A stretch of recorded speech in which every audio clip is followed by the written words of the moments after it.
Hello guys, this is your friend and we are back with a new fanfic. Which is what if Naruto banished from his home and got harem with Yugao and Hana, part 1. And if you enjoy this fanfic then please press the like button and subscribe to my channel for more fanfic like this. And now let's start the fanfic. Jutsu or Japanese translation. Wind release. Wind dragon technique.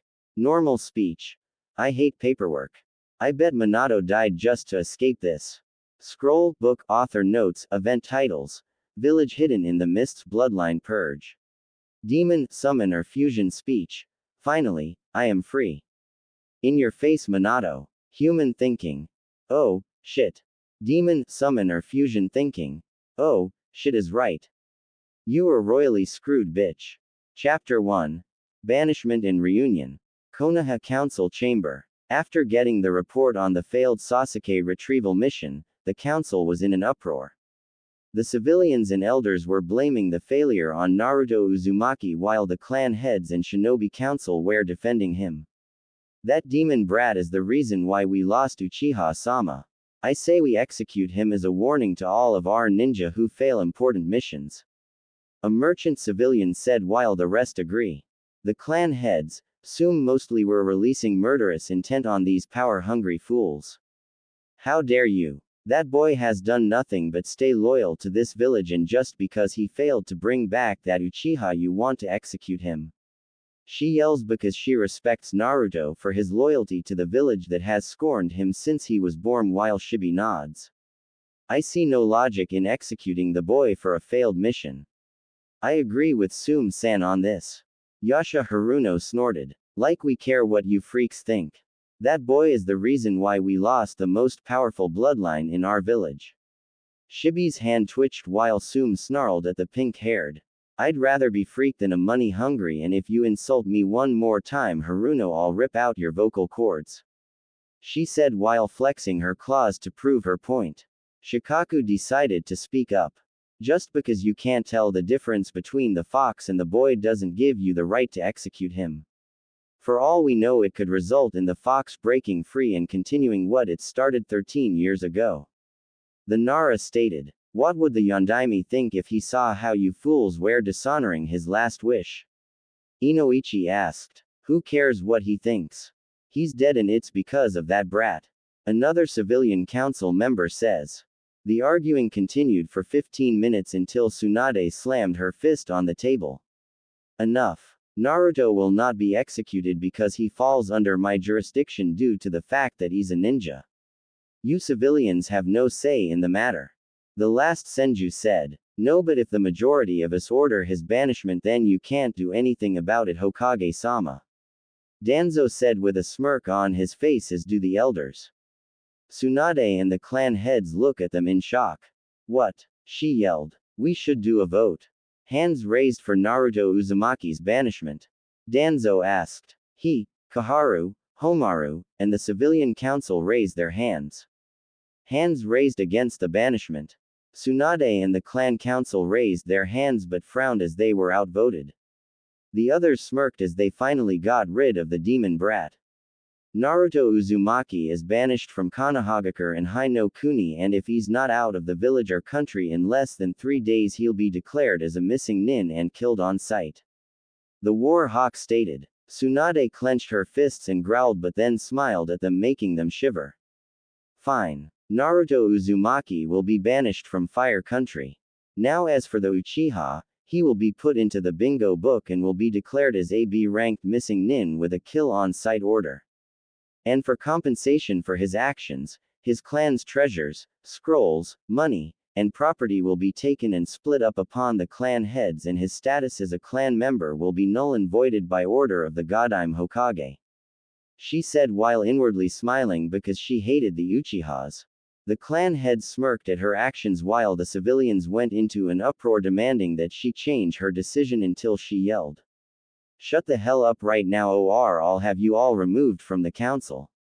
She roared as they all shut it up. You fools praise that traitor as if he was Kami yet you treat the hero of this village like he was the devil reincarnated. My decision is final and this meeting is over. I have to go tell our hero that he's been banished by the very people and village he swore to protect. She said before walking out, but then turns around to look at them. You better pray that this doesn't come to bite us back in the, because if it does, you have yourselves to blame. Tsunade then walks out of the council room while tears run down her face and cursing herself for not doing more for the boy she thought of her grandson. Naruto's hospital room. The boy stared at the ceiling with a blank expression on his face. Sakura came in earlier yelling at him for not bringing back her Sasuke-kun and said that she never wanted to see him again and walked out. His so-called sensei didn't even bother to come check up on him and probably blames him for not bringing Sasuke back. Didn't I tell you, Kit? No matter what you do, these ninjin will never accept you. You should leave this hellhole and be done with them. To hell with your dream, they would never accept you as their cage. You know I'm right, Kyuubi said as she heard the boy grunt. He hated to admit it, but she was right. They would never let him be Hokage no matter what he did. Could this day get any worse? He said to himself until he saw Tsunade walk in his room with a saddened expression on his face. What's wrong, Oba-chan? He asked. I'm sorry, Naruto, but you are banished from the village by order of the council. You have 3 days to leave the country or you will be declared a missing nin and killed on sight, she choked out. Naruto's eyes widened, but he then hangs his head down and tears fell from his face. So they finally found a way to get rid of me, huh? I should have known this would happen sooner or later. Oh well, at least I'm finally out of this shithole. He gets out of the bed and gives her a hug. She hugs him back while her tears fell on his blonde hair. Goodbye, Okawa-san, and give Nei-chan and Tonton a hug for me. He says and lets go of her as she sobs while clutching her arms. Naruto then heads back to his apartment and packs everything he has but burns all of those jumpsuits he had and puts on a black one on. He then sneaks out at night but not before blowing up his apartment complex as a distraction. He then heads out of the gate without looking back at the village because it was no longer his concern. He was free to live his life and didn't have to worry about people glaring at him or trying to kill him on his birthday. He smiled a true smile and muttered 2 words. I'm free. Ha said as he vanished into the dark forest. At the Hokage Tower, Tsunade was sitting in her office drinking her sake while Shizune sighed. That's when Jiraiya appeared in a puff of smoke grinning. Hey Haim, how's it going? He asked in a cheery voice. Jiraiya, please, I'm not the mood to deal with you right now, she said while looking out the window. The Toad Sage looks at her with a confused look on his face. What's wrong? Did the Gaki switch your sake with toilet water again? He asked and snickered at the memory. Tsunade looks up at him and glares. No, you baka, it's worse. The retrieval mission failed and those bakas on the council blamed him for it failing and they banished him. She cried and slammed the sake bottle on the desk.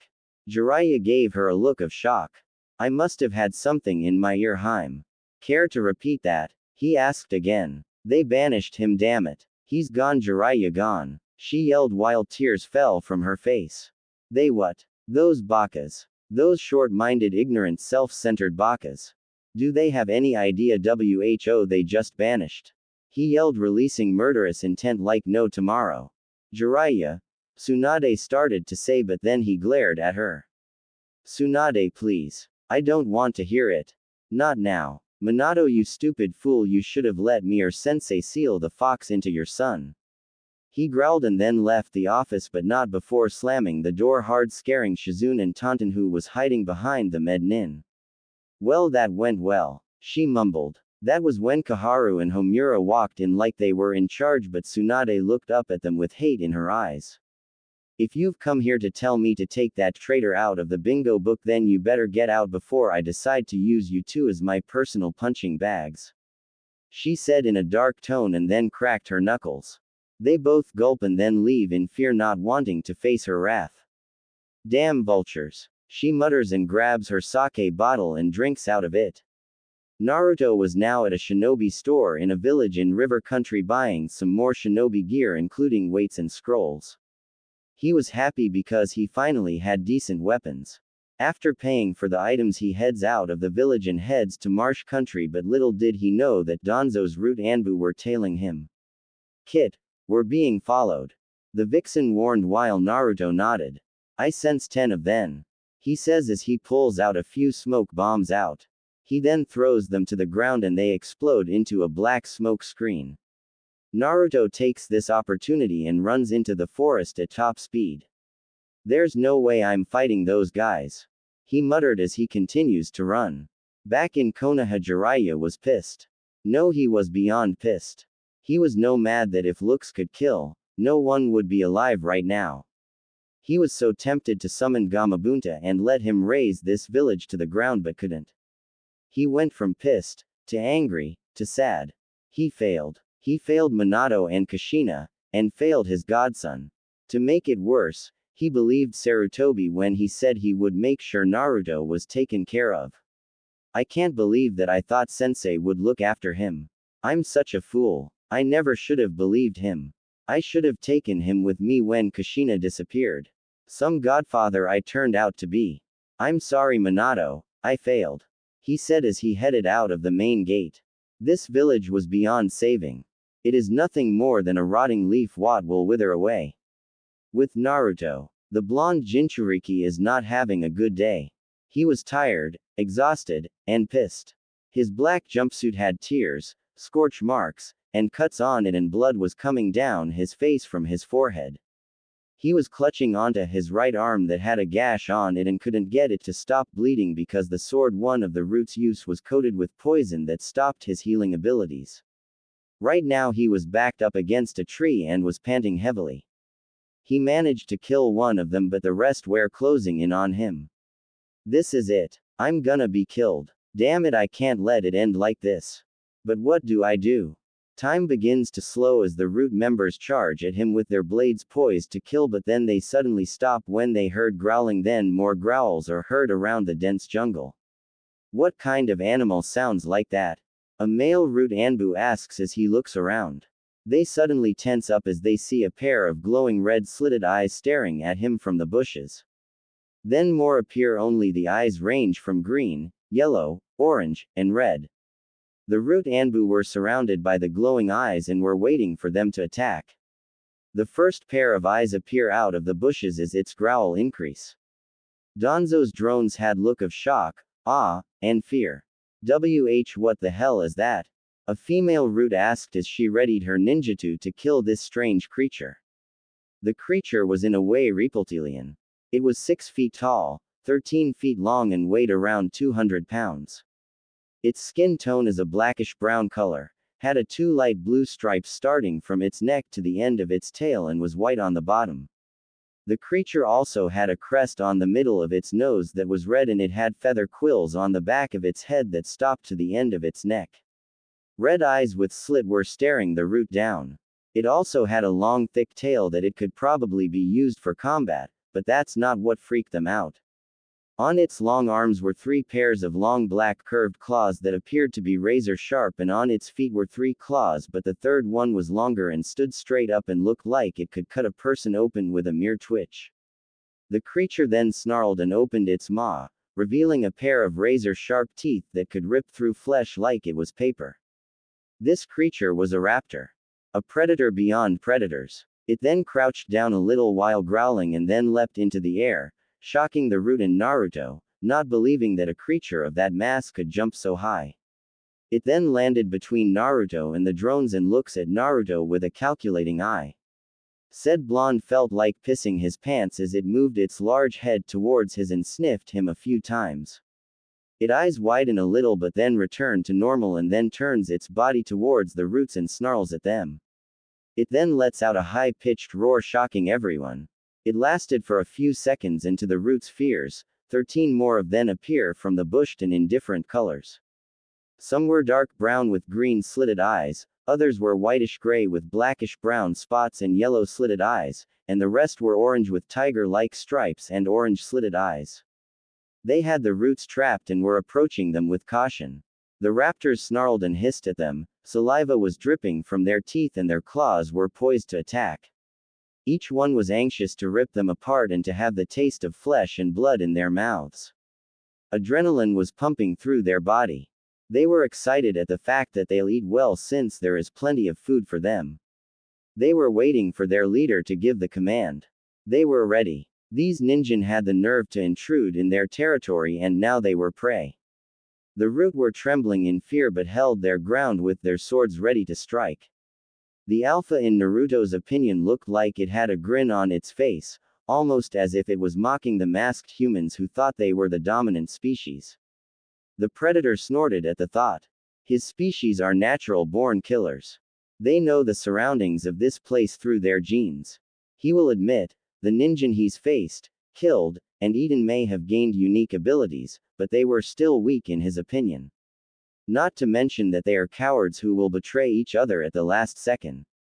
For some reason, Naruto felt sorry for the roots.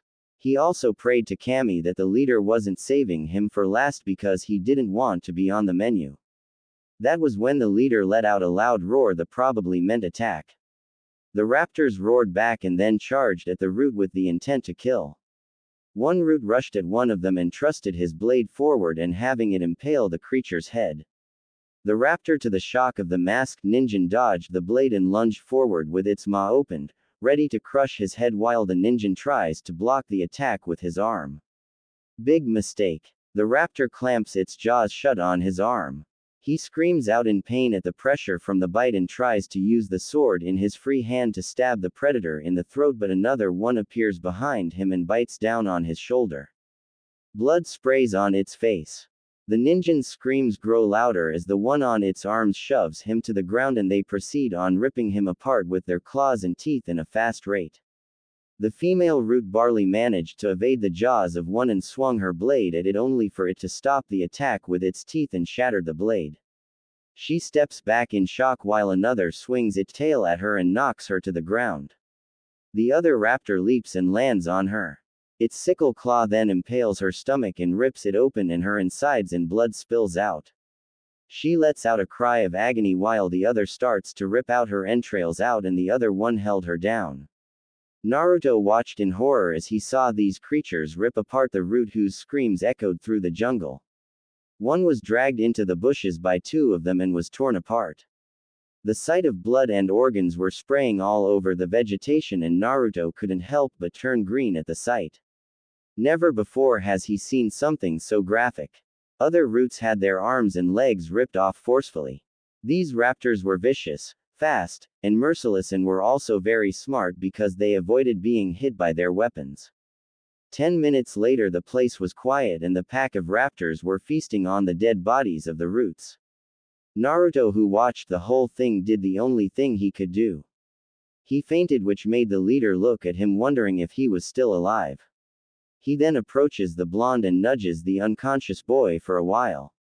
He then barks at one of the male raptors who approach him and tilts his head over at the boy. The orange-colored predator looks at Naruto for a while and blinks. The alpha growls and chirps at the male who nods his head, walks over to Naruto. He picks the unconscious boy up by his hood with his teeth and places him on the leader's back, who runs off into the deep jungle with the boy. Kyuubi, who was watching the scene through Naruto's mind, chuckled. I should have known that contract was still around. Only his family's blood were able to summon him and his kin. Perhaps this boy will be the one to destroy that man and his clan's accursed eyes. Madara Uchiha, you and your clan are a plague to this world, and I'll make sure every single one of you end up in the stomach of the Shinigami. She growled and her eyes glowed red. Cabin in the jungles of Marsh Country. Naruto groaned as he slowly opened his deep cerulean eyes. He woke up to find himself in a bed and his jacket and shirt were gone. He had his pants on but his chest, right arm, and forehead was bandaged.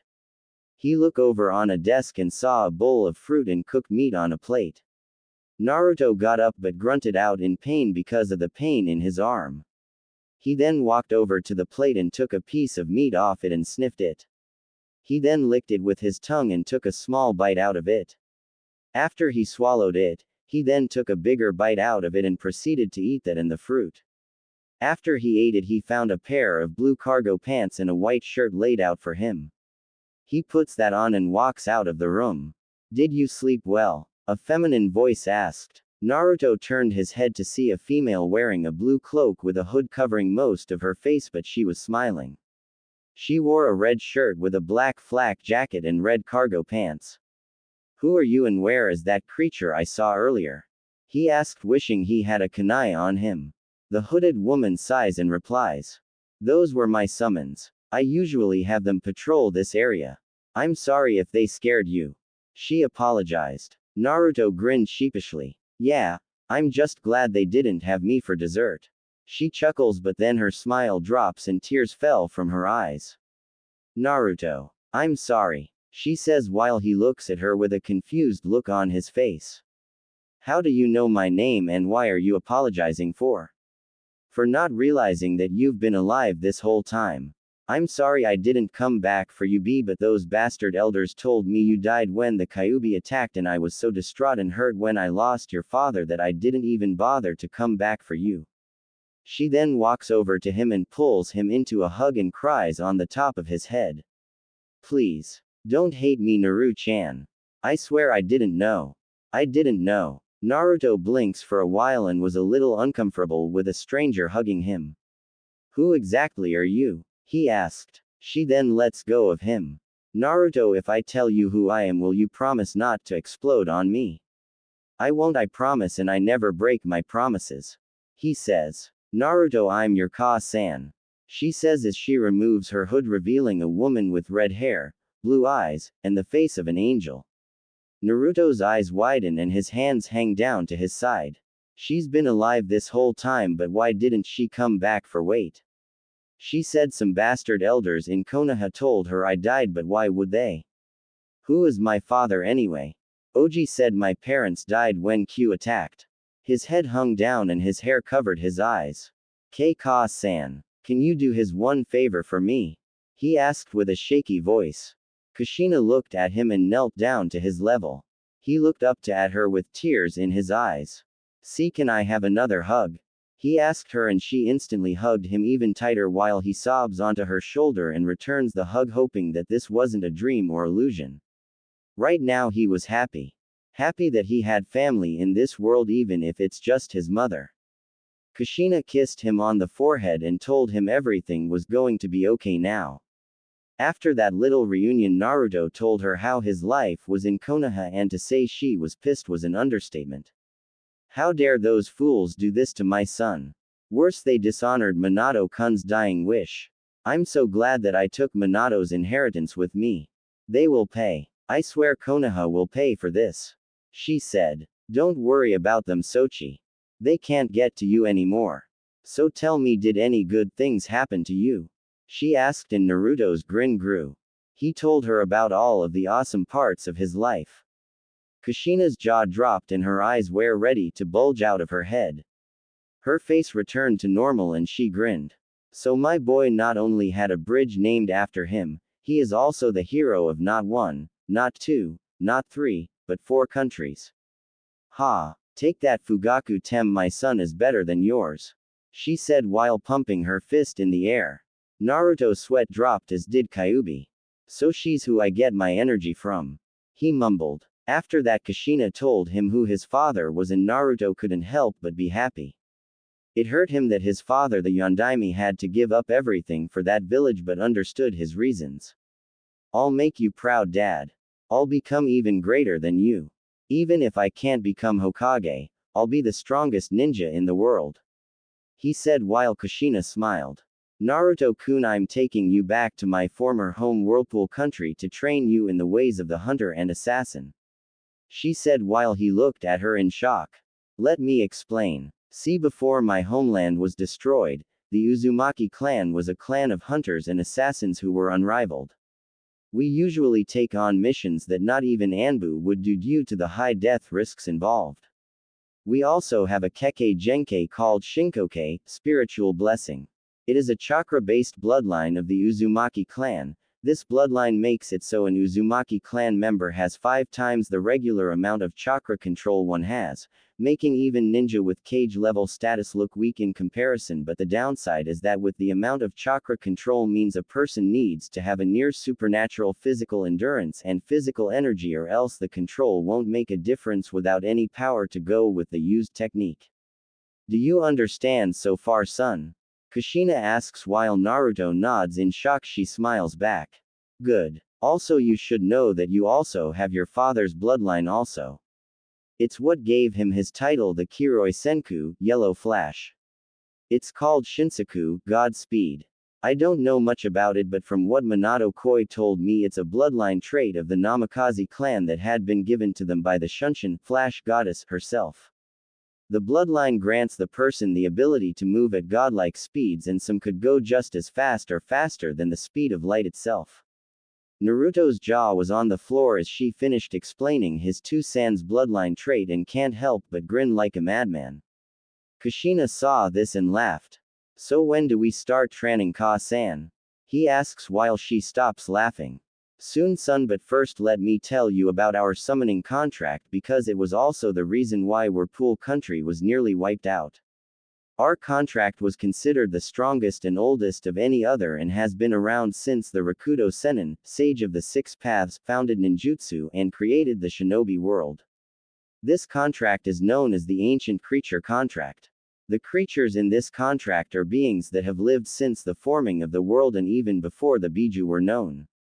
Not only that, but the creatures who created this contract are capable going toe-to-toe against any summon or Biju, with their leader being on par with the Kyuubi. Kushina explained while Naruto's eyes widened.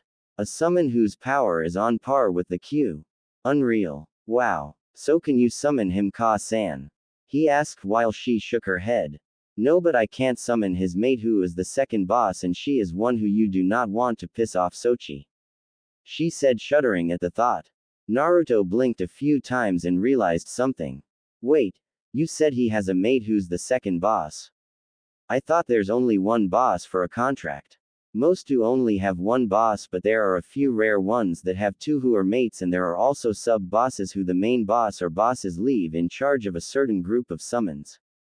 Naruto scratches his head in confusion, and Kushina couldn't help but giggle at her son's face. Don't worry, son, once we start your training I will help you with the more difficult things. Shouldn't you know most of this stuff already? She asked. Naruto looks down at the floor. No. My academics in the Ninja Academy were screwed up by those teachers, and my sensei was too busy up to the Uchiha. He muttered while Kushina was shocked that they would go so far as to ruin his ninja career. She puts a hand around her son to comfort him. Don't worry, Sochi, because when I'm done with you, no one, not even the Sannin, will be a match for you. Kushina then gives him a serious look. Listen, Naruto, the training I'm gonna give you is not something you should take lightly. I'm gonna work you to the ground and to the point where it'll hurt for you to blink. It's possible that you could die during this training. Do you still want to do this, Naruto? Naruto looks at her and can tell that she is not kidding. He ponders for a moment and then nods. Yes, I want to do this, Ka-san. I don't care how tough the training is. I want to make you and Dad proud of me. I will surpass Tu-san, and I will become so strong that even the heavens will know my name.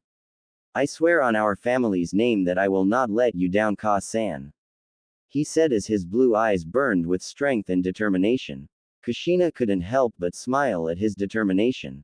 She then walks over to the couch and picks up a black coat that has white fur around the collar, the Nadime's outfit minus the armor.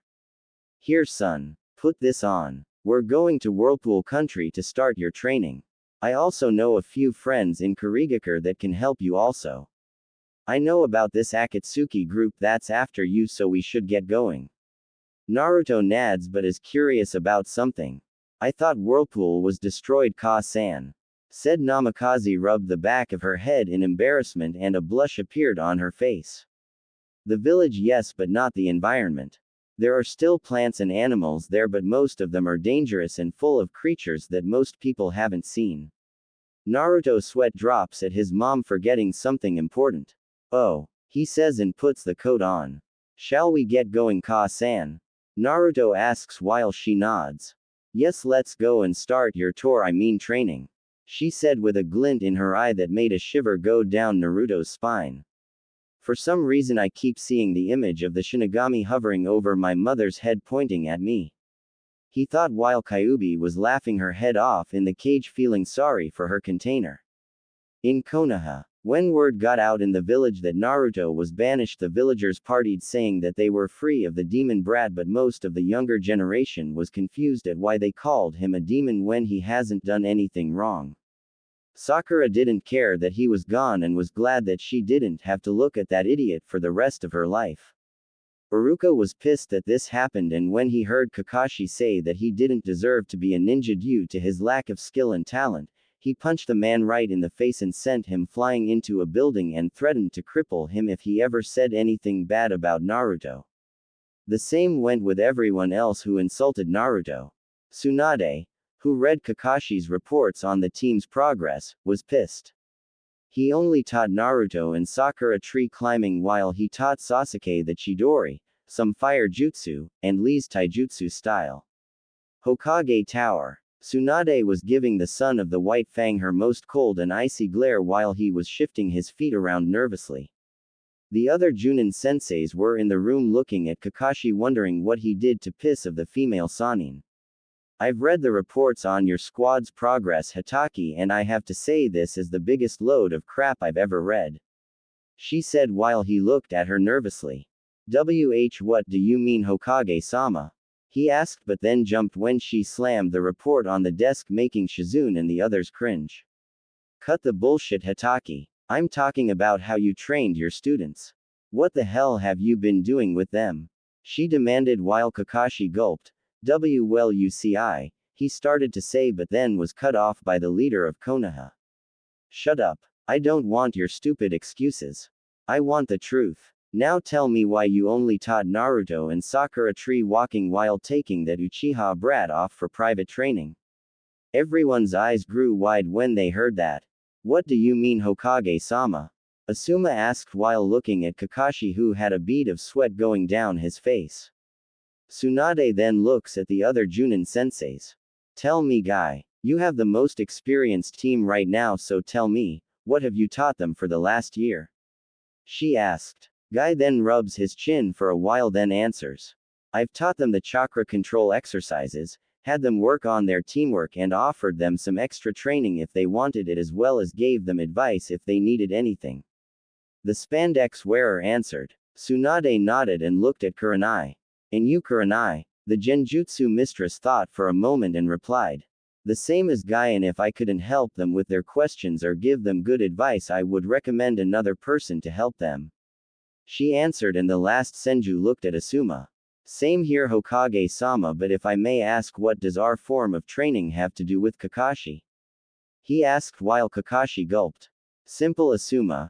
Compared to all of you, Kakashi here is a fuck-up, she said while the copy nin flinched. Hitaki here spent the last 9 months giving the now traitor private training while leaving his other two to rot and practically end up getting themselves killed. It was by pure luck that they survived their first A-ranked mission as well as their first Chunin exam.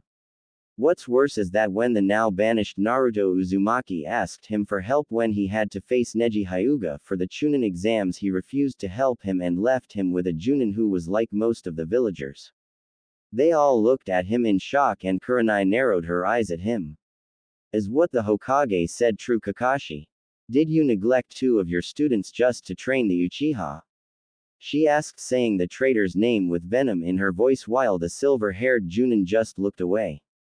Answer her question, Hitaki. Did you or did you not neglect your 2 students for the Uchiha? Tsunade commanded while Kakashi sighed and looked at Kurenai.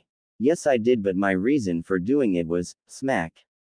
He tried to explain but ended up getting slapped hard in the face courtesy to Kurenai Yuhi. Tsunade just watched, and the male Junin looked at her with wide eyes. Reason. You have a fucking reason for neglecting 2 of your students, yelled Kurenai while the males in the room backed away, not wanting to face her wrath. Kakashi had a look of shock on his face and slowly turned his head towards an angry Kurenai. Tell me your reason for neglecting two of your students and don't give me any bullshit because right now I feel like beating the shit out of you.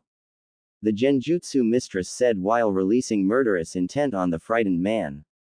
I did it be because Naruto didn't show any talent as a ninja and D doesn't deserve to be one. He only managed to get this far by luck. He replies. When those words came out of his mouth the room temperature dropped. Tsunade, Kurenai, and Shizune were glaring holes into the scarecrow's head. That's it. That's your reason for neglecting his training.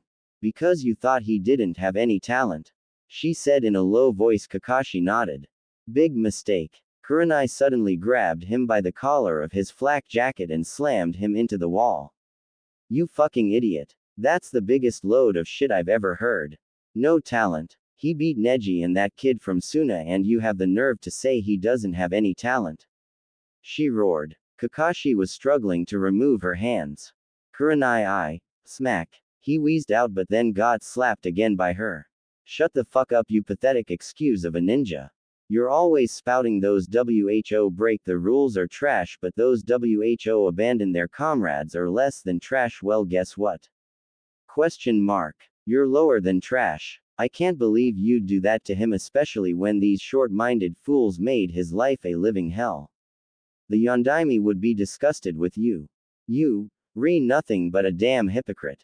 She yelled while Asuma and Guy struggled to get her off of Kakashi when they do. Kakashi falls to the ground gasping for air while Kurenai gives him her deadliest glare and spits on his face and calls him scum. Guy and Asuma release her and she storms out of the room and slams the door while they just stare at the door. While Asuma rubs the back of his head. Sorry about her outburst Hokage-sama. He says while the last Senju waves it off. Think nothing of it Asuma I don't blame Kurenai for snapping like that. You and Guy are dismissed. She said and they nod but send Kakashi their own glares and then Shunshin out of the tower. Tsunade then gets up and slowly walks towards Kakashi who was still on the ground with his head down. She then grabs him by his hair and lifts him up till his eyes meet hers. Consider what Kurenai said to you as a form of mercy. As for your punishment you are being demoted to Chunin status and you be spending the next 2 years doing double guard duty and will also be doing C-ranked missions and your pay will be cut in half after every mission. After that you'll be teaching at the academy until I deem you fit for the Junin rank. Now get out Chunin. Your shift starts tomorrow and if you're late even once I'll have you thrown in jail for insubordination and your porn books will be burned by Kurenai Yuhi or any other kunoichi I pick. And tell that pink-haired brat outside to enter. She said as she released him and he walked out with his shoulders slumped. After he walked out Sakura walked in with a nervous look on his oops I mean her face. Why you wanted to see me Hokage-sama? She asked while the Senju walked back to her desk and sat down. Yes I did and I want to let you know that your shinobi license is of right now suspended. She said while said girl jumped out of her seat with a shocked look on her face. What why? She yelled out. Shut up and sit down brat. Tsunade ordered and she did while whimpering. Look at you. You're pathetic and an embarrassment to kunoichi everywhere. You young lady are going back to the academy to get re-educated and also you'll be doing solo D-ranked mission without pay. Depending on how you progress I might reinstate your license. And you can forget about being my apprentice because you don't deserve it. Now get you sorry out of my building. She ordered and the pink-haired girl left the office wondering what she did to deserve this. Tsunade sighs and looks out the window and can't help but think that Naruto's banishment will come back to bite them in the butt and that is one bet she will no doubt win. Naruto Uzumaki is banished from Konohagakure and Hai no Kuni and if he's not out of the village or country in less than 3 days he'll be declared as a missing nin and killed on sight. The War Hawk stated. You fools praise that traitor as if he was Kami yet you treat the hero of this village like he was the devil reincarnated. My decision is final and this meeting is over. I have to go tell our hero that he's been banished by the very people and village he swore to protect. Tsunade said. Didn't I tell you Kit? No matter what you do these ninjin will never accept you. You should leave this hellhole and be done with them. To hell with your dream, they would never accept you as their cage. You know I'm right, Kyuubi said to her container. I'm sorry Naruto, but you are banished from the village by order of the council. You have 3 days to leave the country or you will be declared a missing nin and killed on sight, she choked out. Naruto's eyes widened, but he then hangs his head down and tears fell from his face. So they finally found a way to get rid of me, huh? I should have known this would happen sooner or later. Oh well, at least I'm finally out of this shithole. They what? Those bakas. Those short-minded, ignorant, self-centered bakas. Do they have any idea who they just banished? He yelled, releasing murderous intent like no tomorrow. Jiraiya, Tsunade started to say, but then he glared at her. Tsunade, please. I don't want to hear it. Not now. Minato, you stupid fool, you should have let me or Sensei seal the fox into your son. He growled and then left the office, but not before slamming the door. I can't believe that I thought Sensei would look after him. I'm such a fool. I never should have believed him. I should have taken him with me when Kushina disappeared. Some godfather I turned out to be. I'm sorry Minato, I failed. He said as he headed out of the main gate. The raptors roared back and then charged at the root with the intent to kill. One root rushed at one of them and thrusted his blade forward and having it impale the creature's head. The raptor, to the shock of the masked ninja, dodged the blade and lunged forward with its maw opened, ready to crush his head while the ninja tries to block the attack with his arm. Big mistake. The raptor clamps its jaws shut on his arm. He screams out in pain at the pressure from the bite and tries to use the sword in his free hand to stab the predator in the throat, but another one appears behind him and bites down on his shoulder. Blood sprays on its face. The ninja's screams grow louder as the one on its arms shoves him to the ground and they proceed on ripping him apart with their claws and teeth in a fast rate. The female root barley managed to evade the jaws of one and swung her blade at it only for it to stop the attack with its teeth and shattered the blade. She steps back in shock while another swings its tail at her and knocks her to the ground. The other raptor leaps and lands on her. Its sickle claw then impales her stomach and rips it open and her insides and blood spills out. She lets out a cry of agony while the other starts to rip out her entrails out and the other one held her down. Naruto watched in horror as he saw these creatures rip apart the root whose screams echoed through the jungle. Did you sleep well? A feminine voice asked. Naruto turned his head to see a female wearing a blue cloak with a hood covering most of her face, but she was smiling. Who are you? Naruto, I'm your Ka-san. She says as she removes her hood, revealing a woman with red hair, blue eyes, and the face of an angel. Naruto-kun, I'm taking you back to my former home Whirlpool country to train you in the ways of the hunter and assassin. She said while he looked at her in shock. Listen Naruto, the training I'm gonna give you is not something you should take lightly. I'm gonna work you to the ground and to the point where it'll hurt for you to blink. It's possible that you could die during this training. Do you still want to do this, Naruto? Naruto looks at her and can tell that she is not kidding. He ponders for a moment and then nods. Yes, I want to do this, Ka-san. I don't care how tough the training is. I want to make you and Dad proud of me.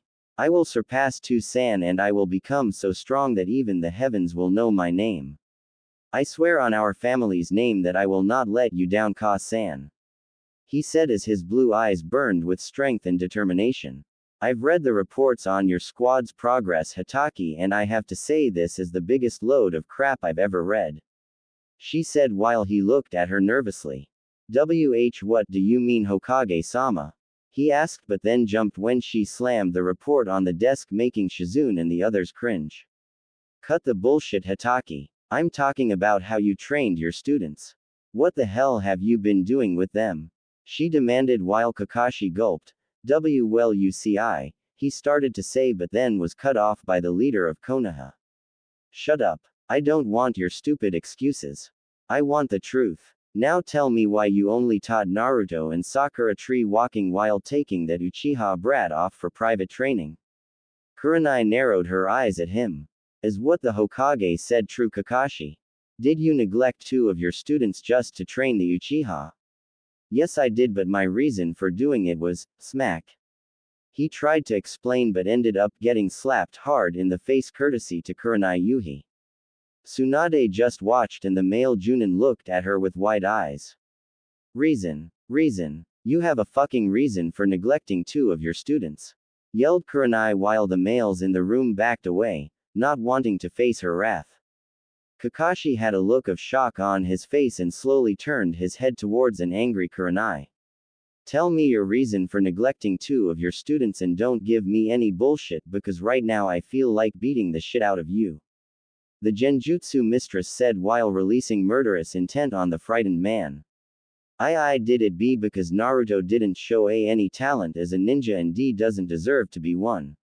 H he only managed to get this far by L luck, he replies. When those words came out of his mouth the room temperature dropped. Tsunade, Kurenai, and Shizune were glaring holes into the scarecrow's head. That's it. That's your reason for neglecting his training. Because you thought he didn't have any talent, she said in a low voice. Kakashi nodded. Big mistake. Kurenai suddenly grabbed him by the collar of his flak jacket and slammed him into the wall. You fucking idiot. That's the biggest load of shit I've ever heard. No talent. He beat Neji and that kid from Suna and you have the nerve to say he doesn't have any talent. She roared. Kakashi was struggling to remove her hands. Kurenai smack. He wheezed out but then got slapped again by her. Shut the fuck up you pathetic excuse of a ninja. You're always spouting those WHO break the rules are trash but those WHO abandon their comrades are less than trash. Well guess what? You're lower than trash. I can't believe you'd do that to him especially when these short-minded fools made his life a living hell. The Yondaime would be disgusted with you. You, nothing but a damn hypocrite. She yelled while Asuma and Guy struggled to get her off of Kakashi. When they do, Kakashi falls to the ground gasping for air while Kurenai gives him her deadliest glare and spits on his face and calls him scum.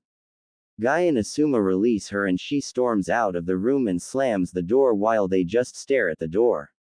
I should have known that contract was still around. Only his family's blood was able to summon him and his kin.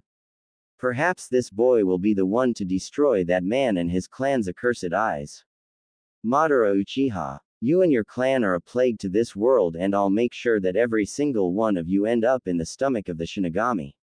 She growled and her eyes glowed red.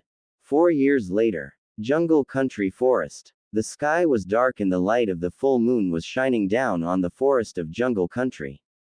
The wind was blowing fast, making the plant life in the jungle sway back and forth. The cries of different animals echoed through the dark and dense jungle. It is said that night time is the time for those who have been sleeping and conserving energy during the day, come out to hunt at night.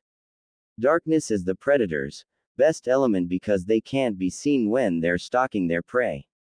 A black leopard with glowing yellow eyes moves and leaps through the trees while stalking an old wild boar who was digging through the soil with its tusks looking for shrubs and roots to eat.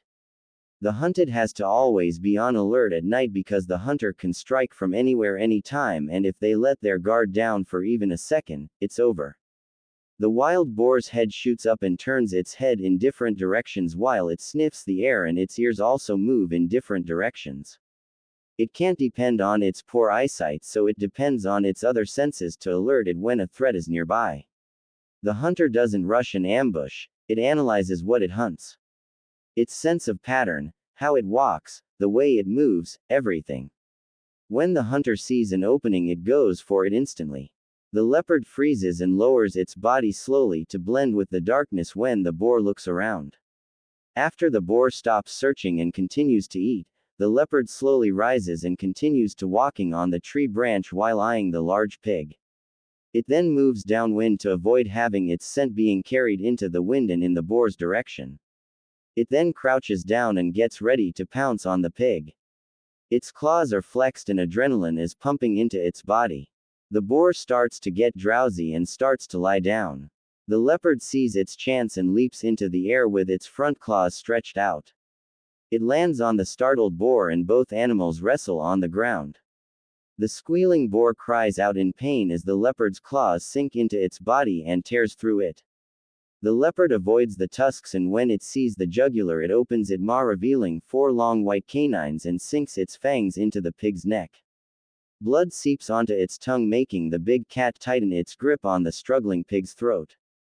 The grip gets tighter and tighter until a bone-crunching snap is heard. The boar stops struggling and its body goes limp.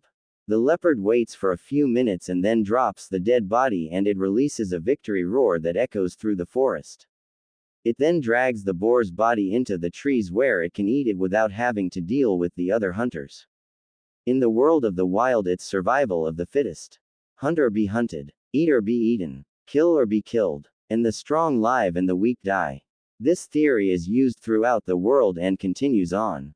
2 screams suddenly echo through the jungle, and 4 blurs are seen leaping through the trees of jungle country. 3 males and a female wearing Iwa Junin outfits and headbands were running away as if the Shinigami was after them.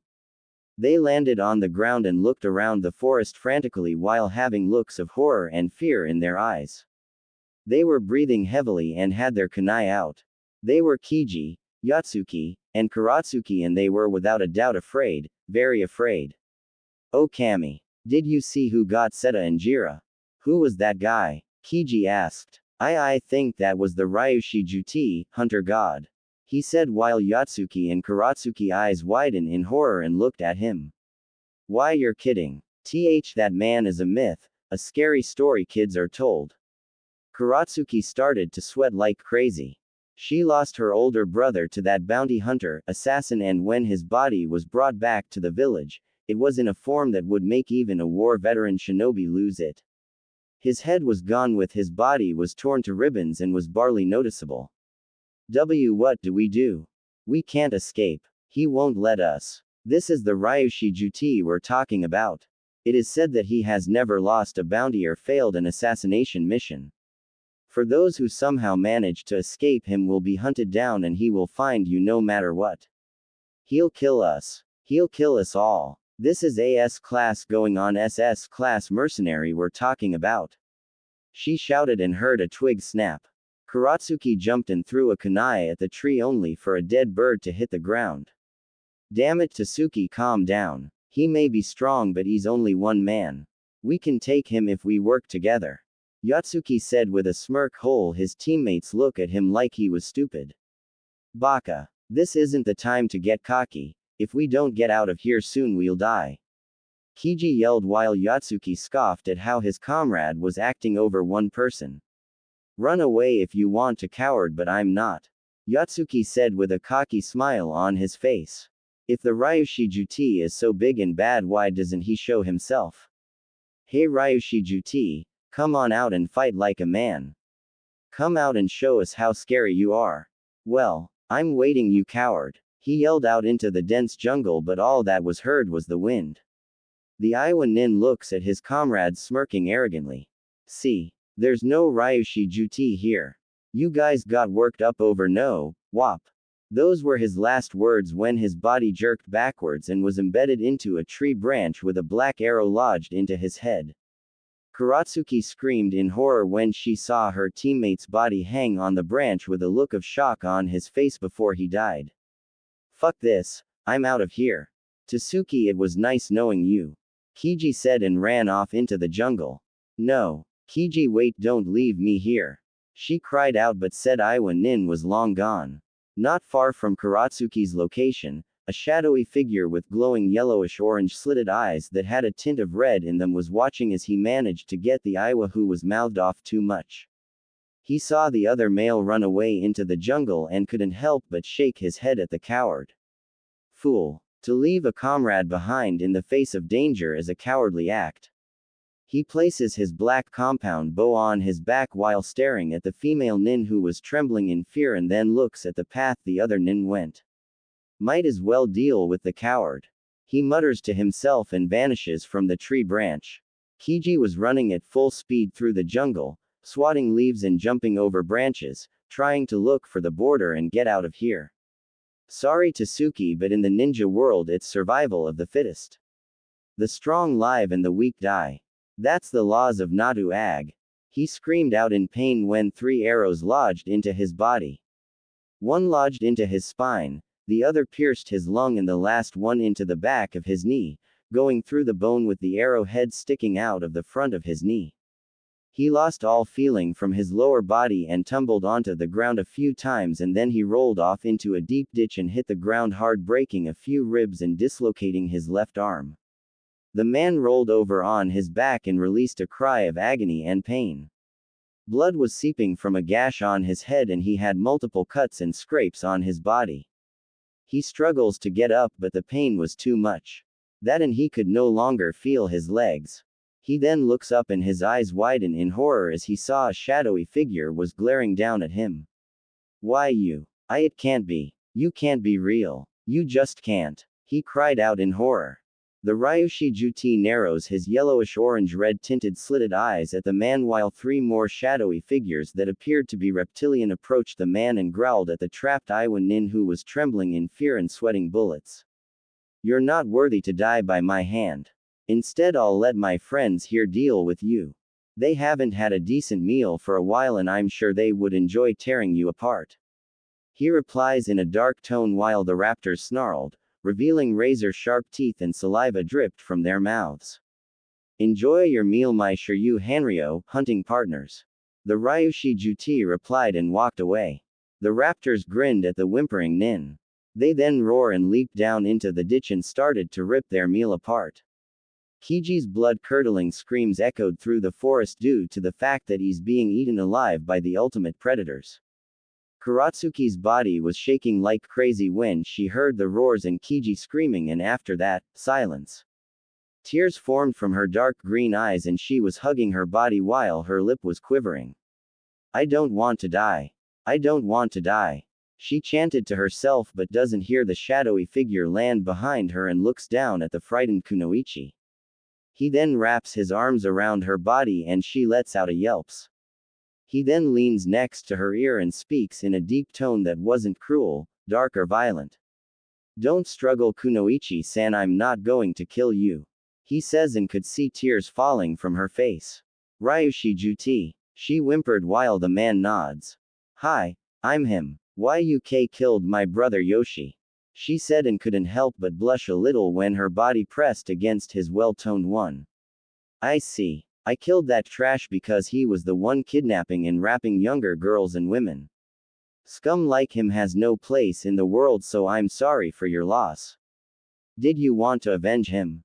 He asked while she shook her head. No, I don't, I swear. Shaw said. Good, because I don't want to kill a pretty girl like you. He said in a playful voice, making her eep, and then got serious again. I'm gonna let you go now, but you must never go back to Iwagakure. Your cage doesn't like failure, and if I know that man, he'll either kill you or sell you to a brothel, and I'm sure you don't want that. She nods at that and speaks. What do I do then? If I don't go back, I'll become a missing nin and will be hunted down by my village's hunter nin. You leave your death to me and I assure you they will not come after you at all. He answers. Okay. I'll trust you to do that. I won't go back to Iowa at all. Kuratsuki said, and he nods at her. Good, but how do I know you'll keep your end of the deal? I'll need more than your word that you won't go back. He whispers and breathes into her ear. A shiver goes up her spine and she bites her lower lip. What can I do to prove to you that I'll keep my end of the deal? She asks when her blush increases while he smiles under his mask. I'm sure you know, Kunoichi-chan. He says and caresses her cheek with his hand. Kuratsuki went from scared as hell to turned on in less than 8 seconds. Next morning, the sun shone through the window of a hotel room and Kuratsuki was sleeping in a bed. The sunlight hits her eyelids and she slowly opens them. Her form was covered in bed sheets and she slowly gets up while wiping a strand of her brown hair from her face. She then sees a robe on a hanger and grabs it to cover up her body. After she wraps the sash around, she sees a letter on the table and picks it up to read it. If you've just started to read this letter to Suki-chan, then I'm already gone. I promise to keep Iowa of your back and you'll be considered the few who have been spared by me. Hopefully, we'll meet again, and if we don't, then enjoy your new life, and if you want to go another round then let me know and I'll be more than happy to give you a repeat of our activities from last night. Sincerely Ryushi Juti. After reading the letter, the former Iwa Kunoichi couldn't help but blush and giggle pervertedly at what they did last night. That man was a stamina freak in the bed, and what made it better was how big he was. She passed out after the fifth orgasm she had and sighed dreamily, hoping that she would meet him again while looking out the window. The Ryushi Juti was now in the jungles of Uzu no Kuni, walking through the tropical forest, and sneezed. That woman must be thinking about me. Man, could she scream? He said to himself. The Ryushi Juti was 6 feet 0 and 17 years old. He wore a short-sleeved dark blue hooded trench coat and also wore a pair of black cargo pants with Anbu-styled boots. On his upper body he wore a black long-sleeved skin-tight muscle shirt that hugged his body like a second skin and showed off his arms, chest, and abs, and had deep blue slitted eyes that radiated power. He also wore a gray-colored flak jacket that was zipped up and had extra pockets on them and a collar. He also wore a black mask that covered half of his face and a pair of long blonde spiky bangs that were crimson at the ends but stopped to the sides of his face. He also had on black fingerless gloves that had metal plates on them, and also wore armguards on his arms, the ones Kakashi wore during the Third Shinobi War. Strapped to his back was a black compound bow and arrow and also a black katana. The hilt was black and had 5 holes and a silver metal tip at the end. The guard was silver and the sheath was black, Snake Eyes blade from Joe Rise of the Cobras. He also had 2 knives strapped to his belt as well as 2 on his right and left leg. He walked out of the forest. He walked out of the jungle and into a clearing where a compound that was not too big or not too small, and it had a red spiral emblem on front of the roof. The roof was dark green and the compound was like any other. In the front yard were a variety of plants, and in the middle of the front yard was a large fountain in the form of a T-Rex and looked like it was roaring at the sky with water falling from it. When he took his 5th step, a barrage of throwing knives came at him with deadly accuracy and speed.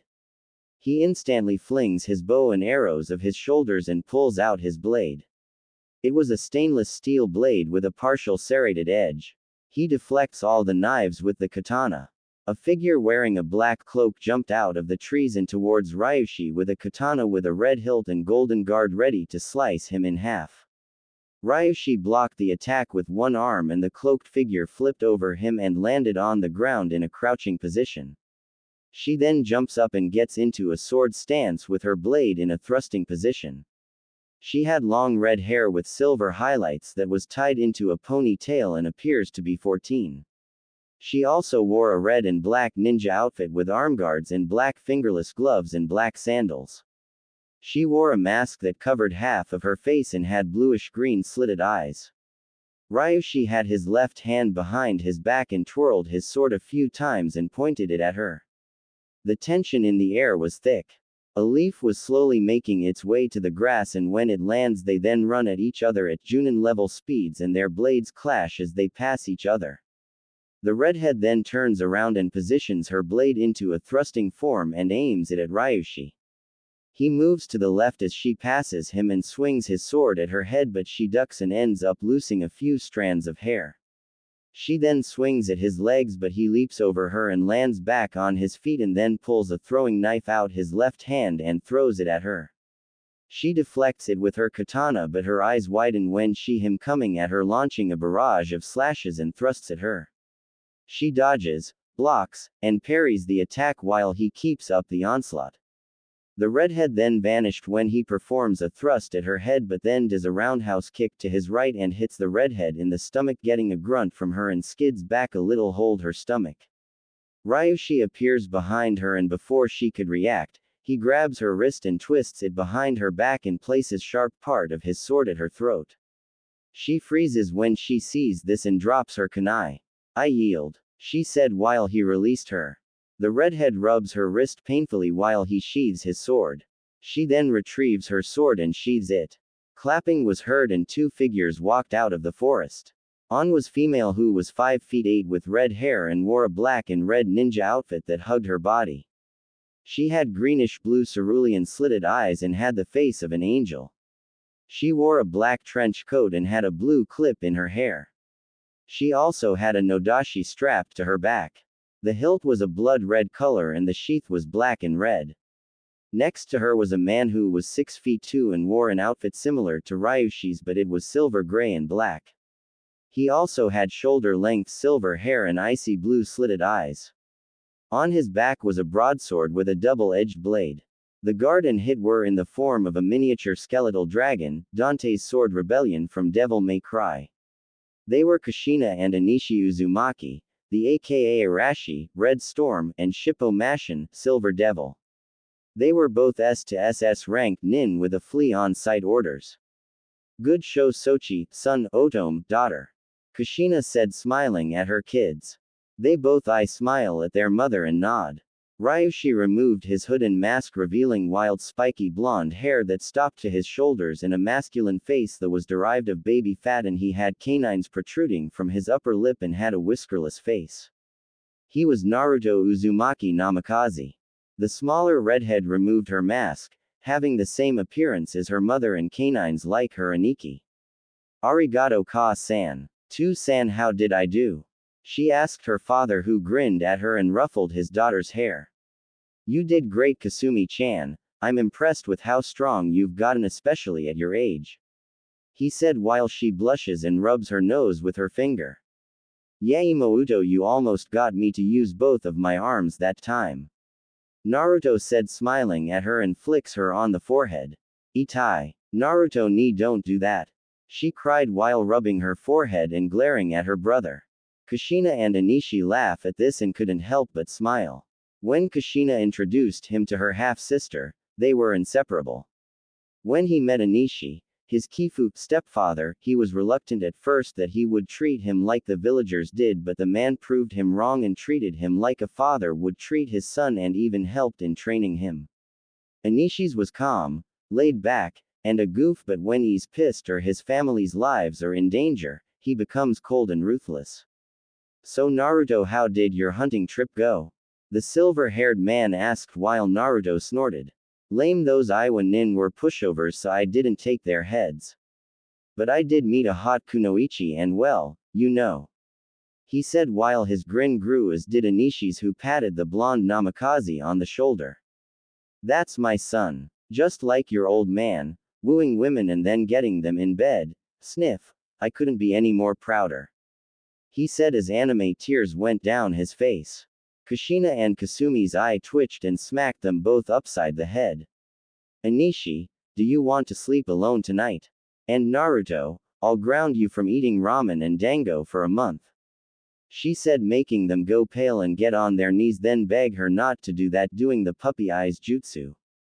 Kushina was for that jutsu and decided not to do that, and they both glomped her, rubbing their cheeks against her while she struggled to breath and was turning blue.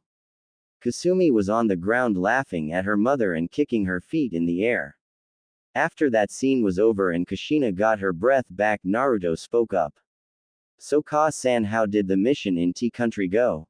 He asked while Kasumi snorted. Lame. Those aim nin were weak, especially the one who had the Raijin no Ken, Sword of Thunder. His name was Aoi Rokusho, and he thought the Nadaime Hokage's weapon made him invincible and resulted in him losing his head and me getting a new trophy. She said and pulls out a hilt and activates it. A yellow lightning blade appears and she then deactivates it and puts it away. What amazes me is how a weakling like him managed to steal it and get out of Konoha while not being hunted down for stealing something like this. If that's the strongest village in the elements, then I don't want to see the weakest. She said to herself. Naruto's eye became icy when he thought of that village. It brought up nothing but bad memories. He was always beaten on his birthday, stores and restaurants always kicked him out, except for Ichiraku and the Higarashis, who were always kind to him. His so-called friends only thought of him as the dead last and didn't take his career as a shinobi seriously. Too bad for them that he is now one of the most dangerous nin in the elemental nations with a flea on site order. Kasumi saw the faraway look on her brother's face and frowned, as did Kushina and Anishi. When Anishi found out how terrible Naruto's life was, he wanted to raze that village to the ground. Naruto, ni, are you okay? She asked and places a hand on his shoulder. Naruto looks at her and smiles. Yeah, I am. I'm just happy to be out of that hellhole and with my family. He said and wrapped an arm around his little sister. Imagine their reaction when they find out that I'm the Ryushi Juti. They'll be begging me to come back, but too bad for them I won't. If anything I would rather join Kumo or Kiri. He said while they nodded. Anyway, I'm going to Nami no Kuni to see Tazuna and his family. You guys want to come? Naruto asks them. Kushina shakes her head as does Anishi. Sorry Naruto, but we're bushed from the traveling, but I'm sure Kasumi would like to join you. Yeah, you two go on ahead to Nami. We'll be resting for a while. Anishi says and wraps an arm around Kushina's waist. Naruto and Kasumi twitch when they saw this. Yeah, let's go Ni-san, I want to see Inari-chan and Tsunami Obasan. She replies and drags her brother away from them too. Once they were out of sight, Anishi grins and moves the hand he had on her waist to her cheek and squeezes it, making Kushina jump a little. Eek! Anishi, you pervert! She yells when she turns to punch him but sees him running like crazy to the compound with her in pursuit. Oi! Get back here and take your punishment like a man! She screamed while he laughed as he ran into the house. Naruto and Kasumi were sitting on a crocodile that was the size of a great white shark reading the latest bounties in the bingo book. Benihime, Crimson Princess, the Kyuubi was out of Naruto's body and in the form of a kid with crimson-colored fur sleeping in Kasumi's lap and purring when she scratches her behind the ears. Hey Ni-san, the stone bear of Iwa and the thunder lion of Kumo's bounties went up. Want to go after them when we finish visiting Tazuna and his family? She asks while Naruto nods. Sure. I haven't faced any strong missing nin. That and I need some new trophies in my collection. He said like it was the most simple thing in the world while Kasumi sighs. When her brother faces a strong nin he keeps their heads and headbands as trophies. She does the same but keeps mostly the headbands. So how many do you have now Naruto ni? Kasumi asks as she turns a page. Naruto thinks about it and answers. 150 from Iwa, 95 from Kumo, 87 from Suna, 60 from Konoha, 75 from Kiri, Aim, and Kusa and 50 from Takiwai. He asks but she slumps her shoulders. Damn, you beat me by 25. Oh, and I get the bounty on the stone bear since you got the highest one last time. She answers and shrugs his shoulders. Kasumi was without a doubt a money-hungry hunter. He liked money too but she loves it. Just like Anishi but he wastes his on sake and gambling. Him and Ba-chan would get along well since they both love sake and gambling but Anishi is good at gambling. He thought while the crocodile takes them to Nami. Konohagakure no Sato. In the Hokage Tower, Tsunade couldn't help but sigh as she looked out the window and at the village. For the past 4 years, Konoha has not been doing well and that is due to the fact that they banished Naruto. After his banishment got out to the other countries, the leaders that Naruto helped were furious. Tazuna, the mayor of Wave had cut off all trading routes that went through Fire Country and tripled the prices for imported and exported goods that went to Konoha and any other place in Fire Country. And traded the majority of their goods with Kumo, Kiri, and Suna and also sent all the missions they originally give Konoha to said villages. The council tried to send ambassadors to Wave and try to make a new treaty with them but they were kicked out the second they set foot on the land by either the samurai who patrol the borders or by the hired nin. The council even went so far as to threaten and take Wave country by force. When Kumo and Kiri heard this they threatened Konoha with war if they interfered with their business again.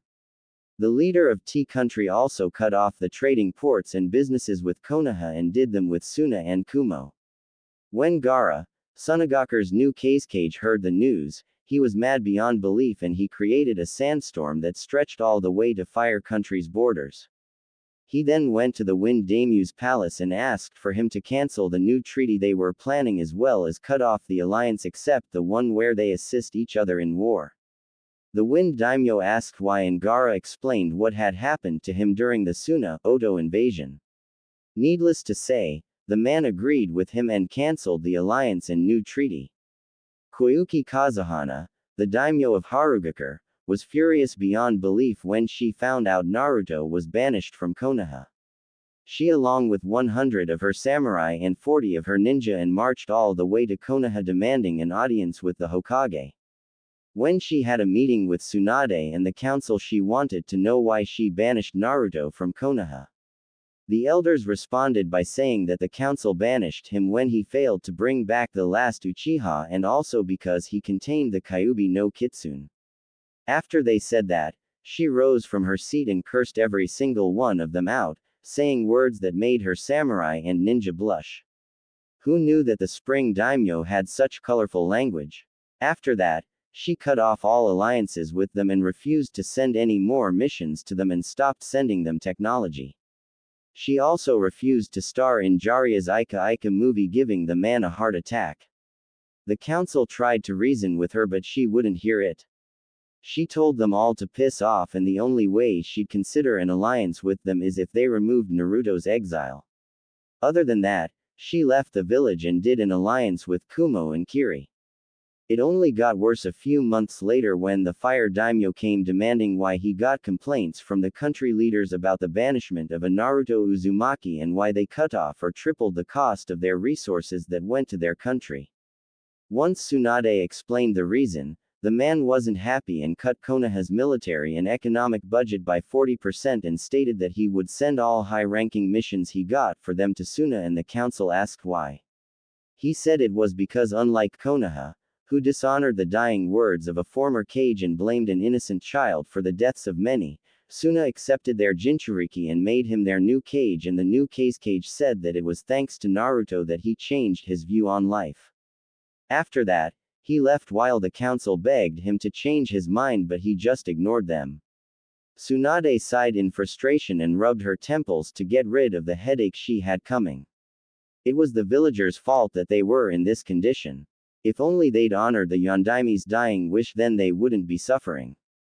She had her Anbu look for the blonde, but the search failed. It was like he disappeared from the elemental nations. She prayed that he wasn't captured by the Akatsuki.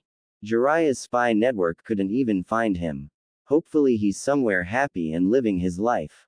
That's when an Anbu with a cat mask appeared kneeling in front of her superior. Hokage-sama, the council is in the meeting room waiting for you to come.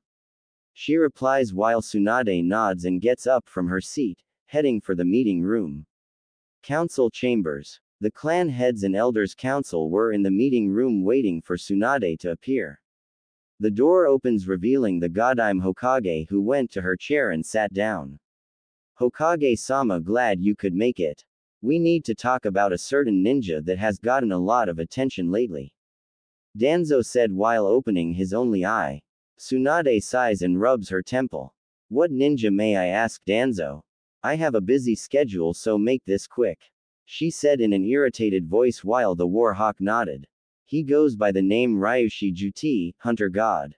He said, getting shocked looks from everyone, even from Sum. What are you talking about, Danzo? The Ryushi Juti is a myth, a fairy tale grown-ups make up to scare little kids. Said Inoichi, who also heard the name but thought he was just a legend. I agree with Inoichi on this one. If the Ryushi Juti was real, then we would at least have a picture or something. Choza said while Hiashi nodded. I must agree also. There's no way for some of his reputation can be real if we don't have any proof that he is. I didn't come to this meeting to hear some child's fairy tale. The Ryushi Jote is said to a freelance bounty hunter who is said to have never lost a bounty or fail in an assassination mission. Not to mention he takes on missions that make our Anbu look like amateurs, and his tracking abilities make the Inuzuka clan look like a joke. The Hyuga head says while Sum glares at him. I too must agree with Hiashi-san's logic. The way people talk about this bounty hunter seems too far-fetched. It doesn't change the fact that Iowa has listed this man as an S going on SS ranked nin with a flea on site order. I'm sorry to say that this man is nothing more than a ghost. Shibi said. Shikaku was thinking about this man that has Iowa and the criminal underworld scared and muttered troublesome. I believe that the Ryushi Juti is real, Hiashi-san. Shibi-san. The Nara clan head said while Inoichi looks at his teammate in shock as do the other clan heads. Troublesome, let me explain. The Ryushi Juti was said to have appeared about 3 years ago, killing a group of missing Iwa nin and pirates who raided a porting village in river country, but after that he disappears. A couple of months after that, a lot of missing nins' bodies appear at the borders of each country with their heads missing and their bodies torn to ribbons. Also, it's possible that the man doesn't leave anything behind to prove that he exists. No tracks, clothing, damaged weapons, nothing. It's like he vanishes once he gets a job done and makes sure no one can find him. Kinda like a ghost. Another reason he does this is because he knows that every single village or organization will want him on their side and doesn't want to deal with that since he doesn't want to be tied to a village. It would not only ruin his line of work, but it'll be easier for his enemies to find and kill him. He'd probably beat me in a game of shogi. He opined while everyone took in his explanation. What Shikaku speaks is true. The Ryushi Juti is indeed real, said a voice from the window. Tsunade turned her head to see her former teammate leaning against the wall. Jiraiya, how long have you been here? Tsunade asks. For a while. If I were you, Haim, I wouldn't try to seen Anbu after him. Iwa tried that once and ended up losing 35% of their Anbu and Hunter Nin. They were all brought back to Iwa's borders with their heads missing and their bodies torn to shreds. The Toad Sage said with a grim look on his face. Why, you're kidding. He destroyed a small fraction of Iwa's forces like that. He must be at least Sanin or Cage level to be able to pull that off. Sum said with a look of awe on her face. I kid you not. If he's strong enough to do that, then our Anbu will be no match for him. I doubt if I could take him on and live. I might injure him, but it'll cost me my life. I would recommend not provoking him at least until we get more info on him. He said. Tsunade nodded. Then it's settled. We will not go after the Ryushi Juti until we have more info on him. If I find out that any of you have sent Anbu to find him, I will have you thrown in jail and stripped of your positions. She ordered while glaring at the elders. She gets up and leaves the office, hoping that this legendary hunter does not come to Konoha. Oh Kami, did you see who got Seta and Jira? Who was that guy? Kiji asked. I think that was the Ryushi Juti, hunter god. He said while Yatsuki and Karatsuki eyes widened in horror and looked at him. Why, you're kidding. That man is a myth, a scary story kids are told. Karatsuki started to sweat like crazy. There's no Ryushi Juti here. You guys got worked up over no, wop. Those were his last words when his body jerked backwards and was embedded into a tree branch with a black arrow lodged into his head. Karatsuki screamed in horror when she saw her teammate's body hang on the branch with a look of shock on his face before he died. Why you? It can't be. You can't be real. You just can't. He cried out in horror. The Ryushi Juti narrows his yellowish orange-red tinted slitted eyes at the man while 3 more shadowy figures that appeared to be reptilian approached the man and growled at the trapped Iwa nin who was trembling in fear and sweating bullets. You're not worthy to die by my hand. Instead, I'll let my friends here deal with you. They haven't had a decent meal for a while and I'm sure they would enjoy tearing you apart. He replies in a dark tone while the raptors snarled, revealing razor-sharp teeth and saliva dripped from their mouths. Enjoy your meal, my Shiryu Hanryo, hunting partners. The Ryushi Juti replied and walked away. The raptors grinned at the whimpering nin. They then roar and leaped down into the ditch and started to rip their meal apart. Kiji's blood-curdling screams echoed through the tropical forest due to the fact that he's being eaten alive by the ultimate predators. Bandit camp near the borders of Kaminari no Kuni and Hai no Kuni. 2 unmasked Anbu from Konoha were tied up in a tent with all their weapons and armor gone, leaving them in sleeveless shirts and black pants. They had bruises, cuts and a black eye on their beautiful faces. One appeared to be 20 and had red markings on her faces, long brown hair that had a few bangs and was tied into a ponytail. She was Hana Inuzuka. The other female appeared to be 24 and had long purple hair that stopped to her mid-back and ivory-colored skin. She was Yugao Azuki. Both her and Hana were returning back to Konoha after completing an assassination mission. They were exhausted from the mission and were attacked and captured by two missing nin from Kumo and Iwa. They were the Kuma Ishi, Stone Bear, and the Shishi Hekareki, Thunder Lion, missing nin from Kumo and Iwa, wanted for the kidnapping and raping of women, both civilian and kunoichi. They were stripped of their weapons and thrown in a tent where they'd be used for stress relief. They also saw a bunch of other missing nin that had women in cages who were crying and begging for help while the men just laughed at them. They got smacked around for a while and then the two left the tent. Hana had a few broken ribs and swore that she could smell blood which was flowing down the side of her hair. Same with Yugo. The Inuzuka heiress groaned in pain as she turned over to Yugo, who was coughing up blood and spat. Damn it. I swear if I get out of this I'll castrate those bastards, she said, but winced in pain as she heard a rib pop. Kuso. My ribs. Hana nods but was too weak to talk. She knew that they would not get out of this and they'd be raped and killed once they're no longer needed. She was cursing inwardly. She'll never see her Ka-san, brother, partners, friends, family or clan again, and worse, she was gonna have her innocence taken from her by a rapist.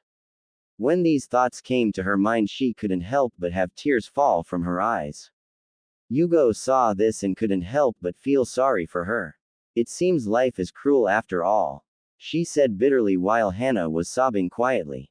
Outside of the tent and in the camp, the missing nin and bandits were drinking, laughing and harassing the women they caught who were in cages.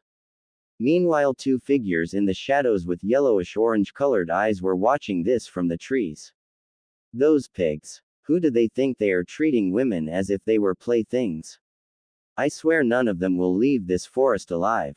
Kasumi snarled, trying to keep herself from charging into the camp. Naruto wanted to do the same. He already had summoned raptors around the area and near the camp. I know, Kasumi. Wait a minute, he said as he saw a missing IWA nin open a cage and drag a female out. Come on, bitch, he snarled as he dragged the kicking and screaming woman into the forest. Naruto narrowed his eyes. Stay here, Imouto, I'll deal with that scum, he says, getting a nod from her and vanishes. In the forest, the Iowa nin was swearing as he dragged the kicking and screaming woman through the forest. He had enough and grabbed her by the collar and slapped her. The woman had short brown hair and gray eyes. She yelped as she fell onto the ground. The Iowa nin grinned and unzipped his pants, revealing his erect member. The woman looks at him with horror and fear in her eyes. Don't worry, you'll enjoy this, he said. The Iowa nin was about to make his way towards the frightened woman until his body jerked. He looked down to see a blade that was coated with his blood going through his chest. He coughed up blood as the blade was twisted and removed from his body, and the nin fell to the ground and remained motionless. The woman looked up to see a masked, hooded figure with yellow-orange slitted eyes staring down at her with what looked like a hilt-less sword with cutouts, teeth-like serrations on the front and back, and a piercing point. He then flicks the blood off the sword and sheathes it. The woman whimpered and curled up into a ball when he walked towards her and knelt down. Are you all right? He asked in a concerned tone. She just looks at him for a while and nods. Good. Now go. There's a town not far from here. You should be able to get shelter, he said, and got up only for her to reach out and grab his arm. Thank you, she said, and kisses him on the cheek and runs off. Naruto sighs and then leaps into the trees while a raptor's head appears from a bush and grabs the dead nin by the head with its teeth and drags it away. Kasumi was watching another nin urinate in a bus and she pulls out a black combat knife. She lands behind him and before he could react, she shoves the knife into his groin hard. He was about to let a scream, but she covered his mouth with her hand and jerks his head to the left hard, snapping his neck. He falls to the ground and gets dragged away by another raptor. Kasumi wipes the knife off with a leaf and leaps back into the trees. Naruto was making his way through the tree branches and stops when he sees 4 Iwa Chunin guarding a cage that had 5 women in M. He pulls the same blade out and leaps off the tree and grabs a branch with his left arm and swings around it once and lands on it. He then leaps off it and into the air and descends towards his targets with the sword raised. One Chunin looks at his shadow and sees it get bigger. He then looks up into the air to see a hooded figure come down at him with a blade raised and gets sliced in half by Naruto as he lands in a crouching position, causing the women who saw it scream. The other Chunin doesn't even a chance to react when Naruto removes his head from his shoulders. He stabs the other Chunin through the heart and leaves his blade embedded in his body and grabs a Chunin who tried to escape and alert the others by his collar, pulls him forward and knees him hard in the spine, which snapped in two, ending his ability to walk. The nin tries to scream out in pain only to have his mouth covered by Naruto's hand, who pulls out a survival knife and slits his throat. Blood seeps out of the gash from his neck and the Iwa nin's eyes rolled up into his sockets and dies.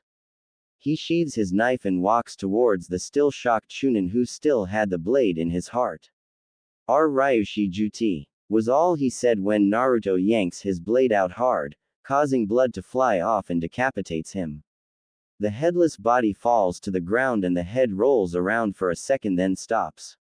He then walks over to the cage that had 5 girls in it and rips the lock off the door and opens it.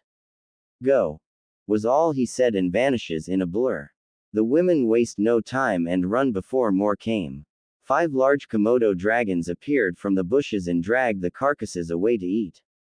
Kasumi just took down 2 Junin and 3 Chunin with what looked like a naginata with the head of a dragon that had its mouth opened and was holding the silver blade. She then seals it back into a seal she had on her wrist and then runs over to a bush, pulls her mask down over her mouth and vomits. She then coughs a few times and breathes slowly. Naruto then appears beside her and rubs her back slowly.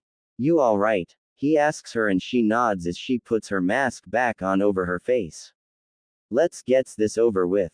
I've already stabbed and castrated half of them in the groin, and if I have to do it again I'm gonna lose it." Kasumi mumbles while Naruto chuckles. "Well then let's finish this," he says while 2 raptors appear in front of them. They were 6 feet tall and weighed 200 pounds. One was a reddish-orange color with black stripes all over and a white underbelly. Its eyes were orangish-red and had slitted pupils. Razor-sharp teeth were in its mouth and also had pitch-black claws on its arms and feet, and white spiky quills started from its head to the back of its neck. The other one was white with greenish-black stripes and green slitted eyes. "Inform the others to get ready to attack the camping site when I do that jutsu, but don't harm the females," Naruto ordered. The 2 raptors growl lowly and nod, then vanish into the forest. "Let's get started," he said and performs 2 hand seals. "Kurigakur no jutsu, hidden mist technique," he muttered in a low voice. Meanwhile the Kuma Ishi, Stone Bear, and the Shishi Hekareki, Thunder Lion, Guro and Majima walked into the tent where Hana and Yugao were in and grinned with lust in their eyes. Guro was bald and wore a brown flak jacket with no shirt and brown pants. He had 3 scars going down the right side of his face. Majima had wild spiky short hair and wore an outfit similar Goro's, only he wore a gray flak jacket and pants and a black shirt. "You 2 put up one hell of a fight when we brought you in," Guro said as he leered at Hana, who was shivering as he kneeled down next to her and traced his hand from her neck to her chest and stopped there and squeezed it. Hana whimpered when he did that while he chuckled. Yugao, whose face was cupped by Majima, glared at the man with all the hate she could muster. "You shouldn't glare, cutie. That look makes you appear ugly. Come on, let's see a smile on that pretty face," he said, only for her to spit saliva and blood on his face. He wipes it of his face and a look of rage appears on his face. He smacks Yugao hard, making her fall to the ground face first. He then kicks her in the ribs, making her hiss out in pain. "You bitch. I tried being nice, but now you're gonna get put in your place, and that is as a slave, you ing whore." He snarls and turns her on her back. Guro was laughing at this and grabbed Hana by her hair, getting a hiss of pain out of her, and pulls her to his eye level with an evil smile on his face. "I'm gonna enjoy fucking you, Inuzuka. I got these scars from your bitch of a mother and I've hated your clan ever since. I think I'll have you me off first," he says and forces her on her knees while he unzips his pants and pulls out his erect member. Hana's eyes widen in fear. If you bite me, you're dead. He growled and started to bring her head closer to his member while she struggles to move her head away from him while tears fell from her eyes. Majima forced Yugo's legs opened and he was smiling like a madman. I hope you're a screamer, wench, he said and started to undo her pants. Meanwhile, a mist surrounds the camp, shocking everyone. What the hell? Where did this mist come from? Aiwa Chunin asked while everyone got up and looked around. A deep dark chuckle surrounded the area and so did a bunch of growls and snarls. You fools dare to enter my forest and defile women for your sick pleasures. Unforgivable. Either Ryushi Juti will make you pay for your transgressions. He said while releasing killer intent, causing them to freeze up and sweat like crazy. Oh Kami. The Ryushi Juti. We're dead, we're all dead. And Aiwa Nin whimpered. That's when a bunch of red, green, yellow, and orange slitted eyes appeared throughout the mist. Now my Ryushis, hunters, kill them. Let their flesh satisfy your hunger. He roared, making them all go pale as the eyes roared at his command and attacked while their screams echoed through the campsite while the females hugged each other and covered their eyes while the sounds of screaming and flesh being ripped apart was heard. In the tent, Guro and Majima were about to claim their prize when the sounds of roaring and screaming was heard. What the hell is that? Guro said as he turned his head to the entrance of the tent. Hana decided to use this distraction to her advantage. She bared her fang and used what little strength she had to force herself to her feet and sank her fangs into the surprised man's collarbone and getting the taste of blood in her mouth. Guro cried out in pain and ended up stumbling backwards out of the tent and they both fell outside. Guro? Majima asked. Yugo saw this distraction and without warning she pushed herself forward and head-butted the man hard in the face. The sound of cartilage breaking entered her ears and Majima screamed out in pain while clutching his face. Yugo sprung to her feet, charged at the man and shoulder tackled him out of the tent. The Kumo Nin went flying out of the tent still holding his nose and Yugo hit the ground hard and cried out in pain as 3 of her ribs snapped and her right shoulder dislocated. She got up still, ignoring the pain she was in right now. She was going to kill this bastard if it was the last thing she did. Majima got up slowly. Yugo then leapt into the air behind Majima and wrapped her legs around his head.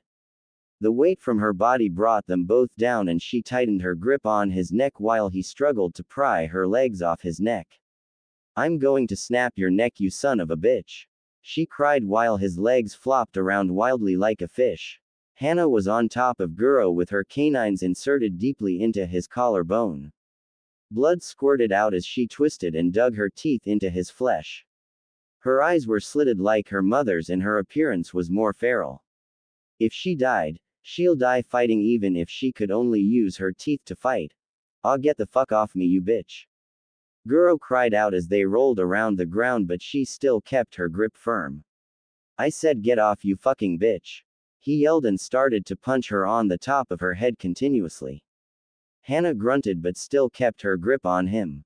After a couple of hits her head started to bleed more and her grip started to get weaker and her vision weaker. You damn bitch, get off now. He yelled and kicked her hard in the ribs. Her eyes widened from the pain and she let out an ear-splitting scream while flying into the air and hitting the ground hard. Yugo heard this and had a look of worry on her face. Majima took this chance and grabbed one of her ankles and sent electric currents through her body. Yugo let out a scream of agony as volts of electricity coursed through her body, frying her from the inside out. She releases her grip, rolls away, and curls up in pain as smoke rose from her body. Guro got up slowly and created an earth spear out of his right arm and walked towards Hana with a look of insanity in his eyes. Fuck being my bitch. You're better off dead, he says and brings it up to the air while Hana was coughing up blood and trying to breathe at the same time. Die. He roared and brought the spear down intending on running her through the head but a silver blade went through his heart making his body pause. Then it fell backwards, hitting the ground with a thud. A redhead with a mask covering half of her face appeared and walked towards the body of the stone bear and removed her naginata from the body and severed his head. She then sealed it and the body into a scroll. Well, that was fun. she said sarcastically, but then saw a female with markings on her face coughing up blood and having trouble breathing. Kasumi's eyes widened and she ran towards her and knelt down. She also removed the rope she was tied in. Majima now had her hoisted in the air by her throat and was cutting off her air supply. He then slammed her onto the ground and then slammed his foot down onto her chest, causing her to yell out in pain. He grinned like a madman as he added more pressure to her chest, making tears fall out of her eyes from the pain she was in. So you finally broke, huh? Good. He raised his foot off of her and pulled a sledgehammer from the seal in his arm and raised it high. Enjoy your new life in hell. He roared until he heard the sound of electricity and the sounds of an eagle crying. Washi Ise, eagle's cry. A voice cried out as he plunged his yellow lightning-covered hand through the man's back and out of his chest cavity. Blood fell from Majima's mouth as the hand tore out of the man's body and the sickening sound of flesh and bone being ripped was heard. Yugao looked up at her savior and saw him with a hood and mask covering half of his mouth and saw a few strands of blonde hair. He pulls out a strange black sword and severs the head of the missing nin and seals it in the body away. He then stares down at her with his yellow-orange slitted eyes. He then sheathes the sword and walks towards her. She tries to sit up but falls back down in pain. Naruto kneels down, cuts her free from the rope, and looks at her. Your right shoulder is dislocated. I'm gonna put it back in place, he said. Yugao nodded and watches as he places his right hand on her shoulder and his left hand on her arm. He then places a firm grip on her shoulder and pushes it in fast and hard. Ah, goddammit, that shit hurts, Yugao yelled. Naruto then placed one arm under her leg and the other one on her back and carefully lifted her up, holding her bridal style. What are you doing? She asked with a tint of pink on her cheeks due to the fact that she could feel the muscle from his arms. Helping you up. You have 3 cracked ribs and if you try to walk they'll puncture your lung. He answered, getting an "oh" from her while walking towards Kasumi, whose hands were glowing white, trying to heal Hana, who was breathing slowly. Will she be alright? Yugao asked while Kasumi nods without looking at her. Hi. She will soon, but her lungs have been punctured by some broken ribs. She also has a small crack on the left side of her skull and a broken collarbone. We have to take her back to our place to treat her thoroughly. Kasumi answered. Naruto performed one-handed seals and finished them at the ram seal. The raptors had just finished with their meals and were now leaving the bloody camp. Kasumi stopped healing Hana and went to free the women. After that, she helped Hana up, who winced in pain. Kasumi, hold on and don't let go, he said. As a yellow aura surrounded them and they vanished. Meanwhile, an Anbu with a hawk mask saw this and shunshined away and informed the Hokage. Underground Uzumaki compound recovery room. Yugao slowly opened her eyes and found herself in a bed with a cover on top of her. She had some patches and bandages on her face and her forehead was wrapped as well. She lifted the covers and found herself wearing a purple robe. She then sits up carefully and sees that her arms, legs, and torso were bandaged also. The room was pure white and there were different kinds of paintings in the room. Yugao then looks around to see Hana, who had bandages on her as well and was sleeping softly. Where are we? The last thing I remember is disappearing from that camp and appearing in front of a compound before passing out. She thought, but then heard footsteps. She looks at the door only to see a 14-year-old girl with red hair and bluish-green eyes walk in with a tray with 2 bowls on it. She also had canines jutting from her upper lip. She was also wearing a sleeveless tank top shirt that hugged her body and showed off her figure, which seemed to be more developed than other 14-year-old girls. She also wore crimson-red pants and black ninja sandals. She blinks at Yugao a few times then smiles. So you're finally awake. That's good, she said with a kind voice. The Anbu captain nodded but looked at her in shock. So you were the girl who works with the Ryushi Juti, huh? Kasumi nods and walks forward and sets the tray down. Yes, that was me, she answered, causing Yugao's eyes to bulge. But you're so young, she stammered while Kasumi sat in a chair. So, my brother is stronger and he's only 3 years older than me. she stated while Yugo's mouth hung open. The Ryushi Juti is your brother. And he's only 3 years older than you? Yugo asked. Kusumi nods but laughs at the expression on her face. Yeah, he is. I don't see how you find it so hard to believe. I mean, your village did have an Anbu captain who was 13 when he joined. Kusumi says, and Yugo couldn't help but agree, but then a serious expression appeared on her face. Why did you save us? She asked with a tone that sounded like a demand but froze when Kusumi gave her an icy glare. It was either save you or let those bastards rape you and those women they caught. The Ryushi Juti may be feared throughout the elemental nations, but he's not heartless. There are only a few things he hates, and they are traitors, criminals, perverts and rapists. She said, straining the word. He'd kill anyone who would think of raping another person, especially females. After all, he did stop that slave trade that the Yakuza had in Ocean Country and also killed the main bosses who started it, so if I were you, I wouldn't jump to conclusions. No wonder he hates Konoha. She said while Yugo looks down in shame, but then her eyes widened. Wait, why does he hate Konoha?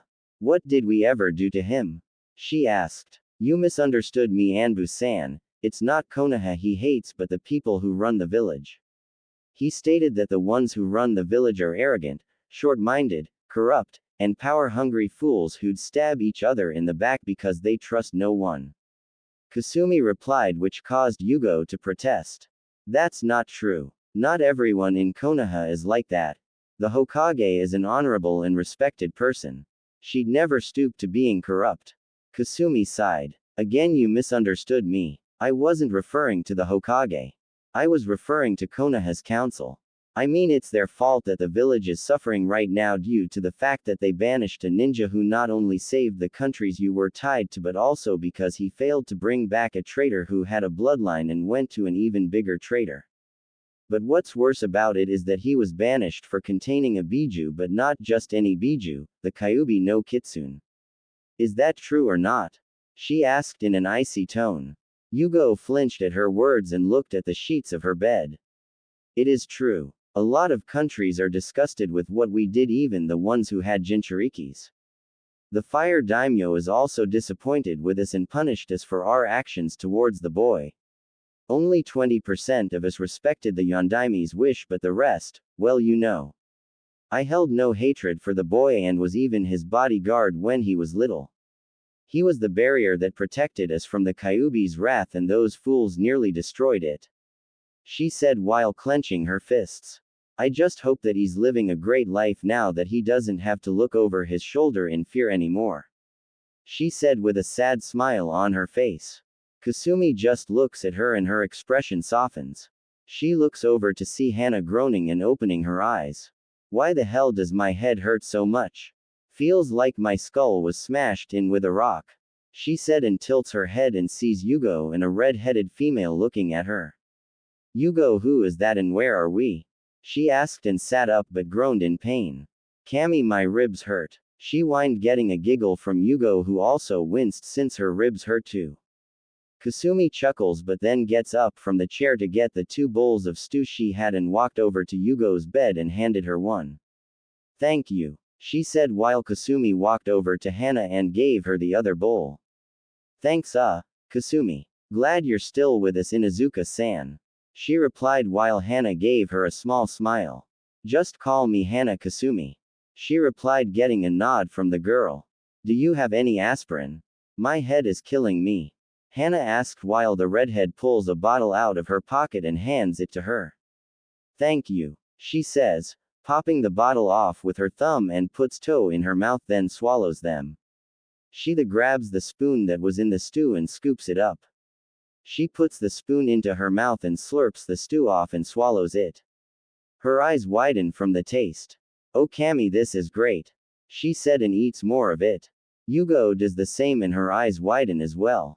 Oh wow, my taste buds are dancing. Did you make this? She asked while Kusumi shakes her head.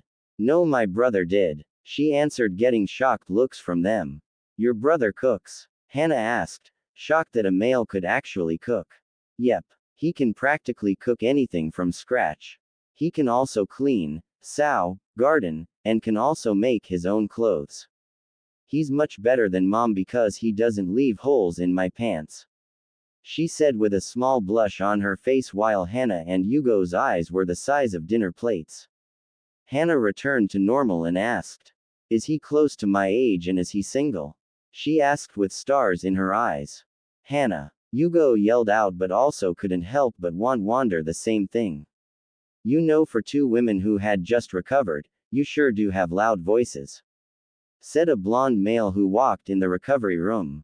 He was 6 feet and wore a black sleeveless muscle shirt that hugged his body like a second skin, showing off his chest and abs as well as his arms that were muscular but not overly muscled. He also had tattoos that looked like black claw marks on his right arm. His mask was gone, showing off his masculine face. He also had canines jutting from his upper lip and had deep blue slitted eyes, and his hairdo was similar to the Yondaime's, but he had red highlights in his bangs. He also wore black Anbu cargo pants with 2 belts around his waist and Anbu-styled sandals that stopped near his knees. Yugo and Hana couldn't help but blush at the blonde male's appearance. Wrapped around his neck was what looked like a blackish-brown scarf, but it was actually a ferret. Kasumi looked at her brother and sighs. A red blur zips past Naruto and leaps onto Kasumi's shoulders and licks her cheek, getting a giggle from the girl. It was Benihime. "Benny-chan, did you miss me?" Kasumi asked the two-tailed kid who yipped and nuzzled her cheek while she scratched her behind the ear. Naruto groans while the ferret unwraps herself from his neck and leaps off his shoulder and lands on Yugo's lap. Yugo stopped ogling Naruto and looked down at the ferret that stared at her with her silver-gray eyes and squeaked while tilting her head to the side. The female swordsman had to suppress a kawaii when it looked at her. The ferret then crawled up her arm and onto her shoulder, and then licked her face. "Ah, she likes you, Yugo," Hana said, but was inwardly fuming because she wanted the ferret to lick her face also. Yugo let out a giggle and rubbed her finger under the ferret's neck gently. Naruto raised an eyebrow at this. "Wow, I've never seen Hanon act like that with a stranger before," he said while Hanon snuggled into Yugo's arm and purred when she stroked her back. Hana was pouting at this and wanted to hold the cute ferret. Kasumi saw this and giggled. Benihime leapt off of her shoulder and ran to Hana's bed and laid in her lap, shocking the girl. She then stroked the fox's ears and she purrs. "Why does this fox have 2 tails?" Hana asked and Naruto answers. "She was born with them. Her mother had 3 tails though. She won't gain it until she turns 2. Benihime looks at him and glares. "Don't give me that look, fox. You know I'm right," he says while she yips at him and lays her head back down. "Cranky fox. Anyway, I'm afraid you two will have to stay here for a while. Your injuries were very serious when we rescued you, especially yours, Hana. 3 of your ribs snapped and punctured your lungs, which caused some serious internal bleeding. You also had a crack in your skull and a nasty gash was on the back of your head. Kasumi managed to stop the internal bleeding, but we had to pull the broken ribs that were in your lung carefully and then had to regenerate the cells in it. Your ribs will take 2 weeks to heal and your skull will take a couple of days, but you'll suffer from minor headaches for a while, so try not to think too much," he said in a joking manner, only to get smacked upside the head by another redhead that walked in wearing a black mesh shirt and red pants. "Don't be a smart Sochi," she said while Naruto rubbed his head. Yugo's eyes widened when she saw the woman who she thought died. "KK Kushina-sensei?" she asked while Kushina looked at her then smiled. She walked over to Yugo, who had tears form in her eyes until the Uzumaki was a few inches away from her. "Hey Yu-chan. It's been a while," she said. Yugo pulled her master into a hug and sobbed into her shoulder. Kushina returned it and rubbed her back with her hand. Hana's eyes widened. She was looking at Kushina Uzumaki, the aka Arashi and strongest kunoichi, who was on par with Tsunade. Yugo and Kushina released each other. "Sensei, I thought you died when the Kyuubi attacked," she said while wiping her eyes with her sleeve while Kushina shook her head. "No, I didn't. I left because Sarutobi told me that my son died," she said, saying Sarutobi with venom in her voice. Hana blinked in confusion. Wait, you had a son? Who was he and who was the father? She asked, and that's when Naruto walked up. Me. Can you guess who my father was? Naruto asked while Yugao and Hana looked at him and their eyes became big. No way. You're the son of the Yondaime. Oh Kami. Konoha banished his son. What have we done? Hana said with a look of dread on her face. Naruto just chuckles. Imagine the village's surprise when they find out that I'm not only the Yondaime's son but the Ryushi Juti. He said while their jaws dropped to the ground. You're the Ryushi Joutei. Yugao yelled while Nato nodded. Yep. So who is she, sensei? Yugao asked, pointing to the 14-year-old. My daughter Kasumi. I had her when I got remarried to another man. He's not here right now. He went to Kiri to deal with some pirates that were raiding the docks. Kushina answered. Now that we know who you really are, what's going to happen to us? Hana asked, hoping that Naruto won't kill them. Nothing. Once you're healed up, you're free to go. It doesn't matter to us. Konoha's no threat to me or my family, and we can deal with any ninja that comes from there. He answered and walked over to Kasumi and placed his hand on her head. Kasumi here is on par with Hatake Tem and can take on 2 Anbu units without breaking a sweat. He replied while I smiled. Sorry, but I won't tell you how strong I am. That was when a raptor appeared in front of Naruto, growling and chirping. Said Blonde's eyes widen and they narrow. How many? He asked while the raptor chirped. Damn. Ka-san, I'll be back. We appear to have some guests in our jungle. He said and walks out of the room while the raptor disappears in a puff of smoke. Naruto, who is it? Kushina asks. Naruto turns around with a dark look on his face. Konoha nin. He answers while his eyes went from deep blue to yellow-orange. Kushina's eyes widen and her eyes narrow. Take Kasumi with you and deal with them. Try not to kill them though. Break them in half if you must. She said while Naruto nodded. Let's go, Kasumi. We have trash to throw out. Naruto called out and Hisamoto ran out of the room saying, hi, and runs past him to get her gear. Naruto then walks into the dark tunnel while his eyes glowed in the dark. Meanwhile, several Konoha nin were running through the dark dense jungle. They were Asuma, Guy, Anko, Kurenai, Kakashi, Neji, Kiba and Akamaru. Their mission was to search for Yugao and Hana, who were reported to have been abducted by the Ryushi Juti and his partner by an Anbu. Tsunade had no choice but to send them to try to retrieve them or listen to the council bitching about it. Kakashi, however, was still a Chunin despite the elders' protest, but the Senju wouldn't hear it, stating that he abused his position and needs to be humbled. His colleagues heard about the thrashing he got from Kurenai after what he said and didn't feel sorry for the man. They just ignored him and didn't invite him for drinks or any other things they did on their downtime. Anko also gave the Cyclops a thrashing he'd never forget. They continued to run until Asuma stopped, as did the others. They heard growling. What the hell was that? Anko asked. Don't know, but I've never heard something growl like that. Kiba sniffed the air and got stiff. Whoever growled like that is reptilian. The Inuzuka replied. Neji activated his Byakugan to try and find the source. That odd. My Byakugan isn't picking up any heat signatures. They must be capable of lowering their body temperatures. He said as he increased his vision but still got nothing. Great. So we do not know if they're a threat or not. Kakashi asked while Guy pulls out 2 black tonfas. Get ready for a fight, everyone. Whatever Kiba and Akamaru sensed are close by. He said in a serious tone. Asuma pulled out his trench knives. Kiba flexed his claws and Akamaru's fur stood up. Neji got into a Juken stance with his Byakugan activated. Anko pulled out 2 kunai, as did Kurenai and Kakashi. Suddenly, a bunch of red, yellow, orange, and green eyes appeared around them, growling from the tropical plant life. One leapt out of the plant life that hid them and landed a couple of feet away from them. The Junin had looks of shock, fear, and awe when they saw the reptilian creature stand before them hissing. It was 6 feet tall, 13 feet long and weighed around 200 pounds.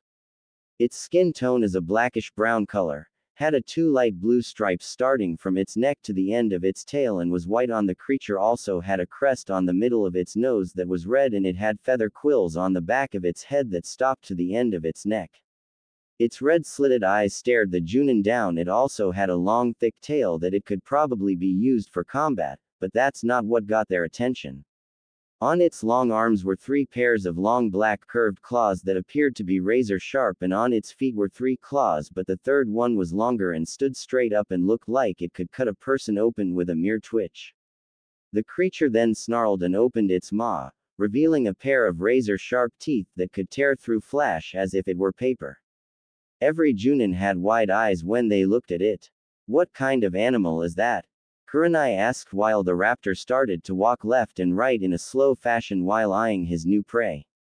Saliva dripped from his mouth and his hisses grew louder. Who knows? But something tells me that we're on in its menu.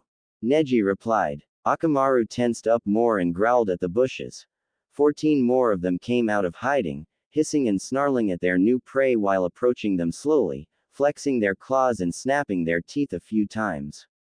Some were dark brown with green slitted eyes, others were whitish-gray with blackish-brown spots and yellow slitted eyes, and the rest were orange with tiger-like stripes and orange slitted eyes. Shit. This doesn't look good, Asuma said while increasing his grip on his trench knives. Anko grinned at them and licked her lips. I wonder if I can keep one as a pet. The snake mistress replied, getting a glare from Kurenai. This isn't a time to joke around, Anko. Kurenai said while Anko chuckled. Who said I was kidding? Anko answered back while the others got ready. What are they waiting for?